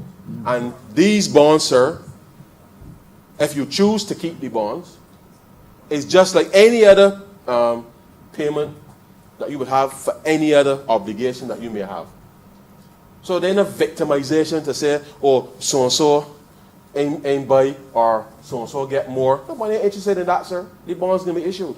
What I want to have done, sir, is for people to go through their finances, determine for yourself how much you can save, and make sure you put on the money to get the savings.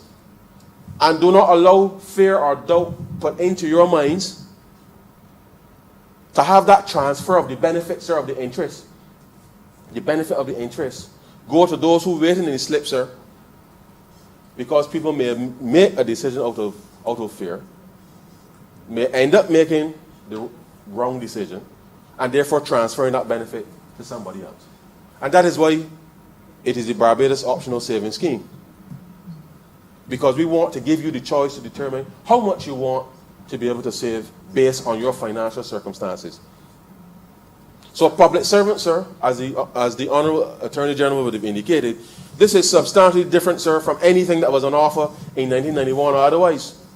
Because in the same way that you set up your standing orders, sir, with the account section and the pay, until when the loan is finished, sir, when the loan done, you tell the account section, well, stop paying that there, so let me see the rest of the money.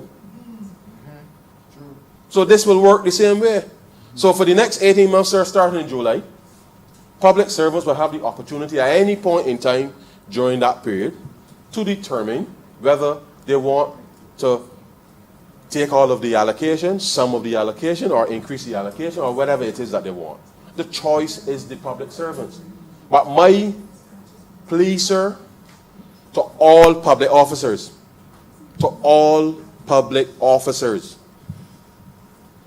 take the next few days, go through your finances, and determine for yourself. Don't listen to me.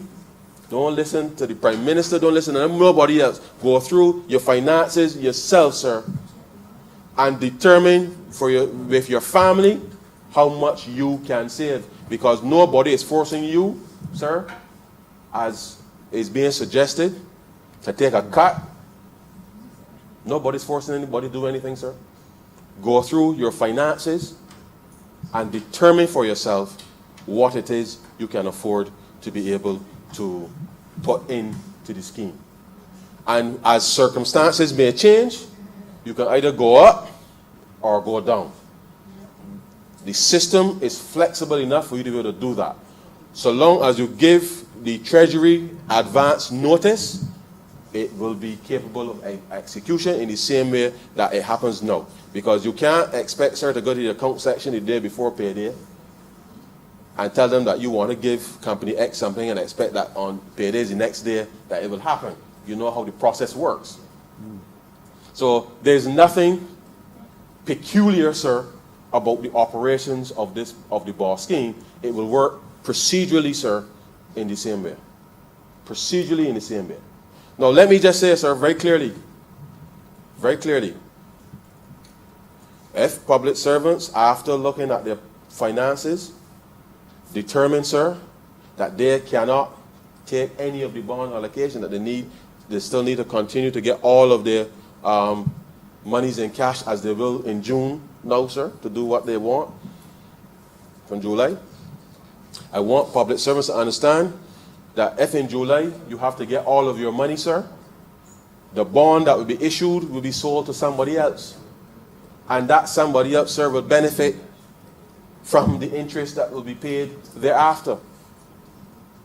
If at some point between when this scheme starts, you change your mind with respect to the allocation that you may want to participate in, then just understand that once the bond has been issued and sold, that benefit now is no longer yours. You will get your money in cash, and somebody else, whoever purchases that bond, sir, will be the person who's getting the interest. So I just want to make that abundantly clear for the avoidance of any doubt at all. If you hold the bond in total or a part, as we have indicated, sir, interest will be paid in January and July, sir, on all that has been accrued up until that point. And therefore, bonds will be issued in July, bonds will be issued in August, sir, bonds will be issued in September, bonds will be issued in October, November. You get the point, sir. But in January of 2021, sir, whoever chooses, sir, to hold either all or part of the bond, sir, will receive the interest on the July bond that has accrued between August and December. They will get the interest on the August bond that has accrued interest between September and December. They will get interest, sir, on the September bond that has accrued between October and December, such that as we go forward, sir, there will be a rolling 6-month payment of interest on the bonds that have been issued and interest accrued up until that point in time. And therefore, I encourage, sir, very strongly, very, very, very, very strongly, all public servants, sir, to take up their black lead, sir, and literally go through the sum, sir.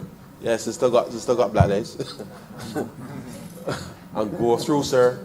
We understand. Go through. And look to see where you have a little space to be able to take up the options with respect to these bonds. Now, sir, it cannot be more clear, sir. It cannot be more clear, because least it be said, and I don't think any member has raised this before, but this scheme, sir, applies to all of us. All of us. Meaning, sir, for the avoidance of doubt, it means the Prime Minister, it means us as ministers, it means us as members of Parliament in this place, because I recognize, sir, that oftentimes when it's not said, some people may choose to focus on one part and not the whole thing. So just for the record, sir, and the avoidance of any doubt at all, remember it says here, sir, a public officer, and I'm going to the section here, public officer has the meaning assigned to it in section 117(1) of the Constitution, meaning employees of bodies corporate and established by law for public purposes, sir, which are funded by monies voted by Parliament. B, sir, members of Parliament. And members of Parliament, sir, means the Prime Minister. Members of Parliament means ministers, sir. Members of Parliament means just that, members of Parliament, sir.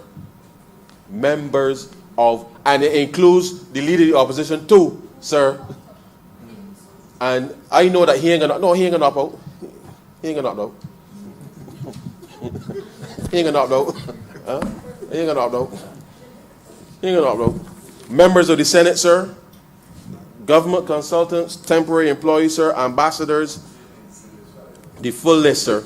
All contract officers of the Crown, sir, members of the BDF, the clerk, the deputy clerk, staff, and employees of Parliament, sir, the ombudsman, it is here, sir.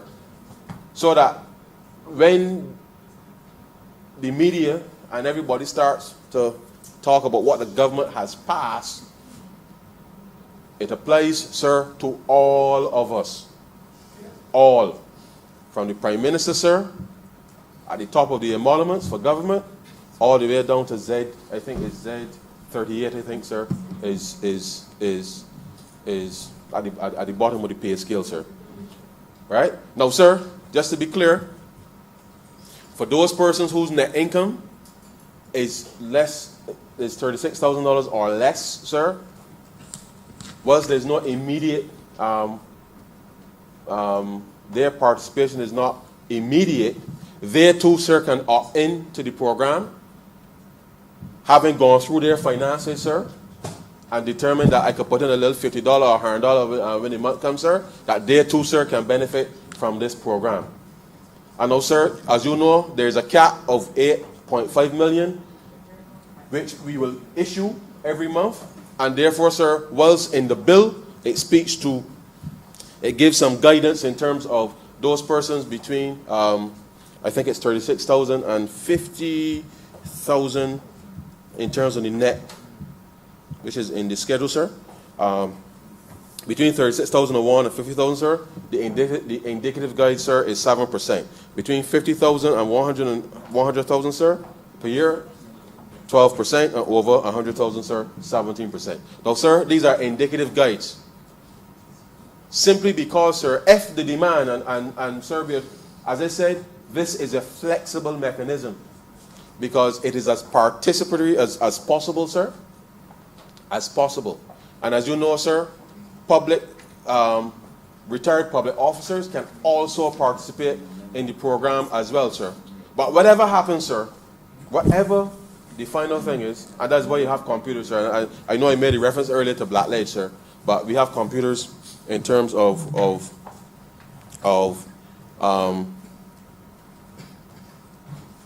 okay.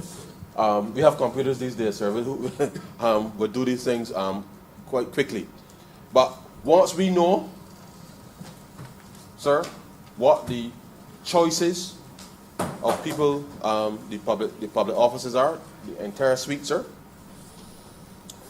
subject to the cap of 8.5 million per month, sir, we may have then to, because there may be some persons who may wish to augment their holding with respect to the bond, sir, and therefore we will prorate accordingly to make sure that we do it as fairly as possible and as proportional in that way.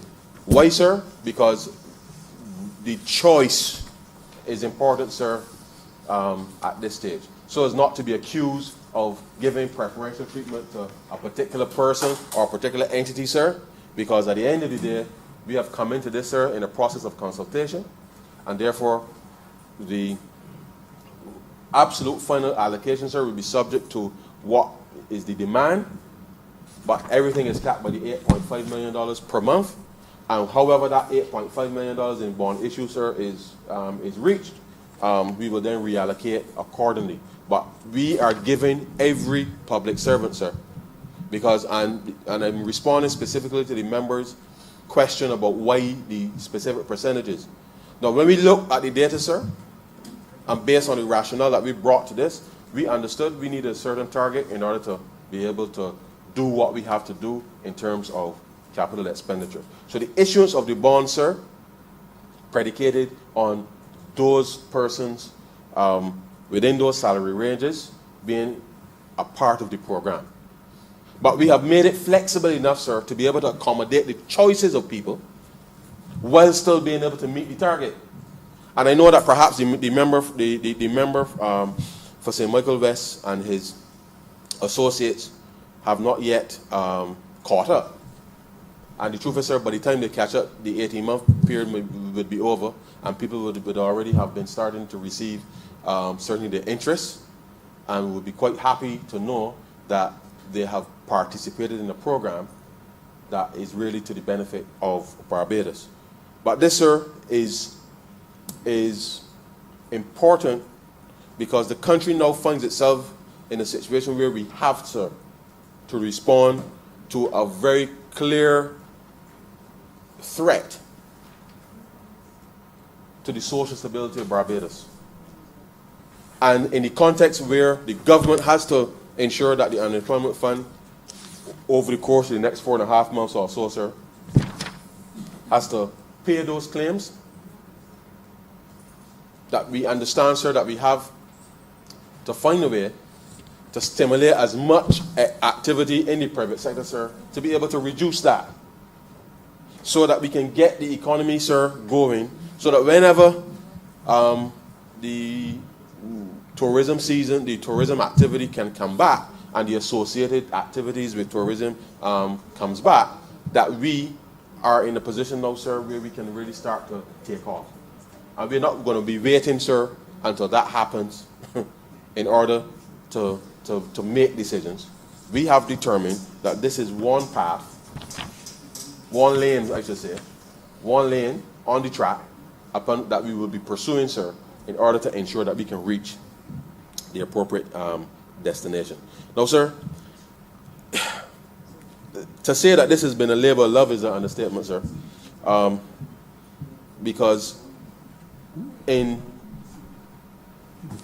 understanding public finances, sir, and recognizing that this is an opportunity for public servants who we give a negotiated of 5% increase upon coming to office, sir, that even in these circumstances, sir, as harsh as the environment may be, that we can craft out options, sir, for them to save. Remember, you have 5 more minutes. Okay. As well as creating an atmosphere for stability in the country, sir, that we are in a position, sir, to be able to bring this part of this piece of legislation to this chamber, having consulted, sir, widely within the context of the social partnership and with the labor union, sir, in order to ensure that we come up with a solution that is truly Barbadian. And the reality, sir, is that there are some out there who don't like the fact that we have continued, sir, what we did in opposition by engaging and consulting with the people. We've done that in opposition. We've done that in government, sir. And there's some people who fear that because what you see is what you get. And therefore, there's no difference between what this party has been able to deliver for the people, whether in opposition, sir, and in government, because we've continued, sir, along the same path, which is to consult people, sir, to bring as many people into the conversation as possible, whilst at the same time, sir, being able to make decisions. Because whilst it is very important to consult, sir, time is critical. And as the Prime Minister said, sir, we have been meeting Sundays, Mondays, bank holidays, sir, morning, night time. Not just the government, sir, but the people involved, because the people care about the outcome for citizens in this country. And I, sir, am proud to be part of an administration, notwithstanding this, sir, the strain it has on your family life, sir, and all kinds of other commitments that one may have.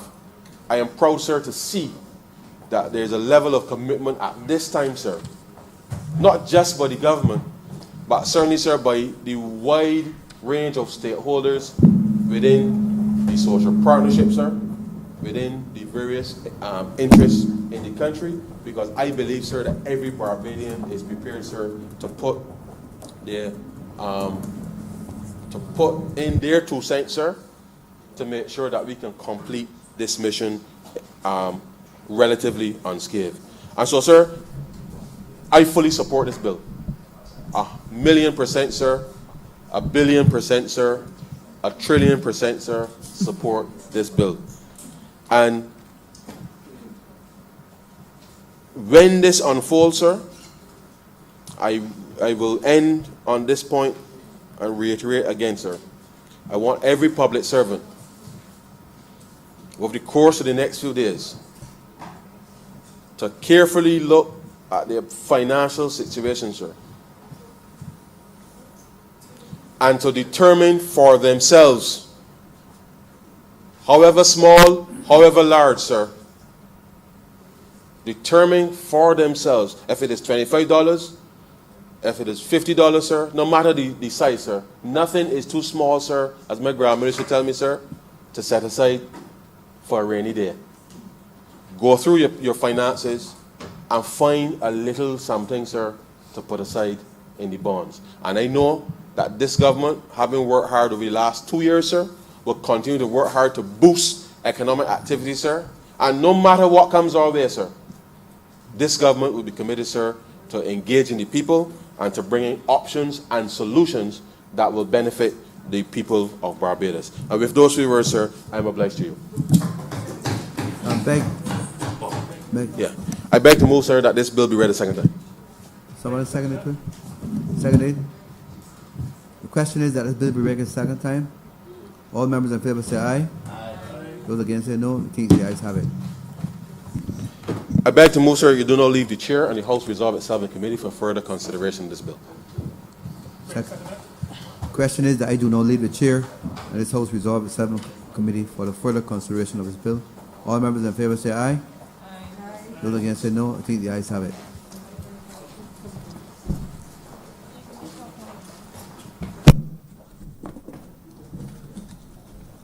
Far enough for you.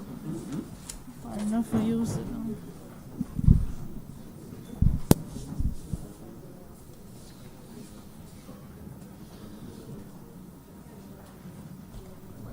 This House is now in committee. Clause 1. Madam Chair, I beg to move that clause 1 stand part. Beg to second that, ma'am. Question is that clause 1 stand par. All honorable members in favor, please say aye. Aye.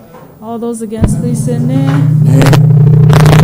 Methinks the ayes have it.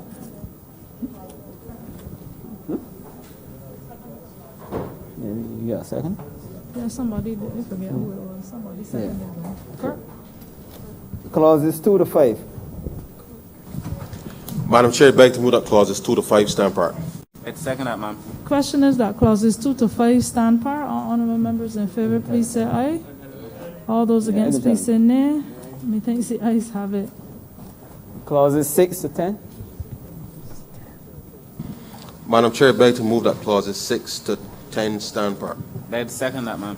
Question is that clauses 6 to 10 stand par. All honorable members in favor, please say aye. All honorable members against, please say nay. Methinks the ayes have it. Clauses 11 to 13. Madam Chair, I beg to move that clauses 11 to 13 stand part. Beg to second that, ma'am. Question is that clauses 11 to 13 stand par.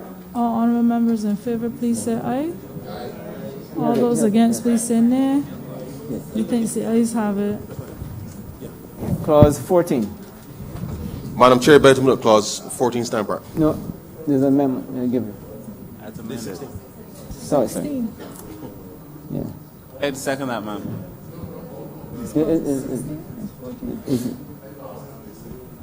No. It's fine, it's fine. So where we at? It's 16. Somebody seconded it? It's 16, not 14. 14? He said it already, a second? Okay, question is that clause 14 stand par. All honorable members in favor, please say aye. Aye. All those against, please say nay. Methinks the ayes have it. Clause 15. Madam Chair, I beg to move that clause 15 stand part. Beg to second that, ma'am. Question is that clauses 15 stand par. All honorable members in favor, please say aye. Aye. All honorable members against, please say nay. Methinks the ayes have it. Clause 16. Madam Chair, I beg to move an amendment to clause 16 and wish to delete subclause 4 and substitute the following therefore to read any request for an allocation of bonds, A, by a public officer in excess of his bond allocation, B, by a person referred to in section 16(1) or 2, shall be allocated on a pro rata basis. Beg to second that, ma'am. Question is that clause 16 stand part with amendment. All honorable members in favor, please say aye. Aye. All honorable members against, please say nay. Methinks the ayes have it. Clause 17. Madam Chair, I beg to move that clause 17 stand part. Beg to second that, ma'am. Question is that clause 17 stand part. All honorable members in favor, please say aye. All honorable members against, please say nay. Methinks the ayes have it. First schedule. Madam Chair, I beg to move that the first schedule be the first schedule to the bill. Beg to second that, ma'am. Question is that the first schedule be the first schedule to the bill. All honorable members in favor, please say aye. All honorable members against, please say nay. Methinks the ayes have it. Second schedule. Madam Chair, I beg to move that the second schedule be the second schedule to the bill. Question is that the second schedule be the second schedule to the bill. All honorable members in favor, please say aye. All honorable members against, please say nay. Methinks the ayes have it. Madam Chair, I beg to move that you do no report to His Honor the Deputy Speaker the passing of one bill in committee. With amendment. Sorry, with amendment. Ms. Cynthia? Second. The question is that I do not report to His Honor the Speaker the passing of one bill in committee with amendment. All honorable members in favor, please say aye. All honorable members against, please say nay. Methinks the ayes have it.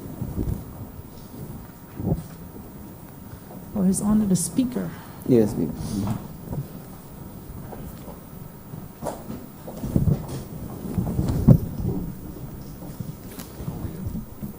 The chairman of committees has reported the passing of one bill with amendments in committee. Mr. Speaker, I beg to move that this bill be read a third time. The question is that this bill be read a third time. All those honorable members in favor, please say aye. Those against, please say no. Me think the ayes have it. Mr. Speaker, I beg to move that.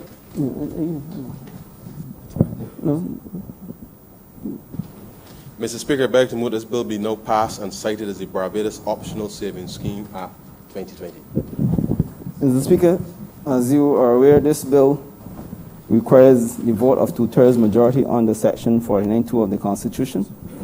If we were in our normal place at Parliament, we would have rang a bell, but we don't have a bell. So just ask the Marshal to make sure that everybody is actually in the precincts. And for those members who are not at a desk where there's a mic, when the names are called, we're going to use the mic in the center there. Ready? Miss Motley? Aye. Miss Bradshaw? Aye. Mr. Marshall? Aye. Mr. Ford? Aye. Miss Ford, sorry. Miss Ford, sorry. Mr. Simmons? Aye. Lieutenant Colonel Bostick? Aye. Your Honor, Mr. Clark? Aye. Mr. Hinkson? Aye. Mr. Rowe? Aye. Mr. Sutherland? Aye. Mr. Prescott? Aye. Dr. Duguid? Reverend Atherley? Nay. Ms. Husbands? Aye. Mr. Weir? Aye. Mr. Abrams? Aye. Mr. Ford? Aye. Mr. Strawn? Aye. Mr. Phillips? Aye. Dr. Brown? Aye. Mr. King? Aye. Mr. Jordan? Aye. Ms. Cattle? Aye. Mr. Humphrey? Aye. Mr. Griffith?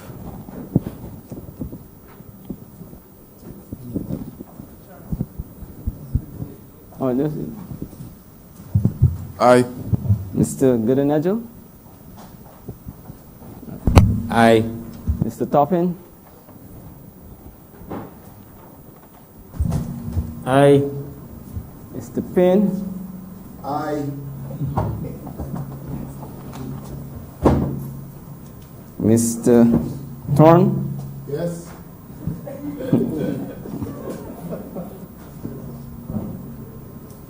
Mr. Speaker, 28, honorable members voted in favor of the bill. There was one vote of no. Therefore, in accordance with Section 49(2) of the Constitution, the bill is passed. The bill is passed as per Section 49 of the Constitution.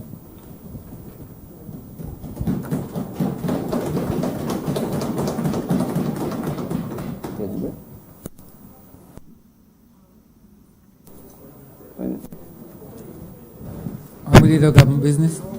Mr. Speaker, I beg to move that the sitting be suspended for 10 minutes and we can return at 7 o'clock. Wait a second, ma'am, sir. Question is that this honorable chamber stands suspended until 7 p.m. All those honorable members in favor, please say aye. Those against, please say no. Me think the ayes have it. This honorable chamber stands suspended until 7 p.m.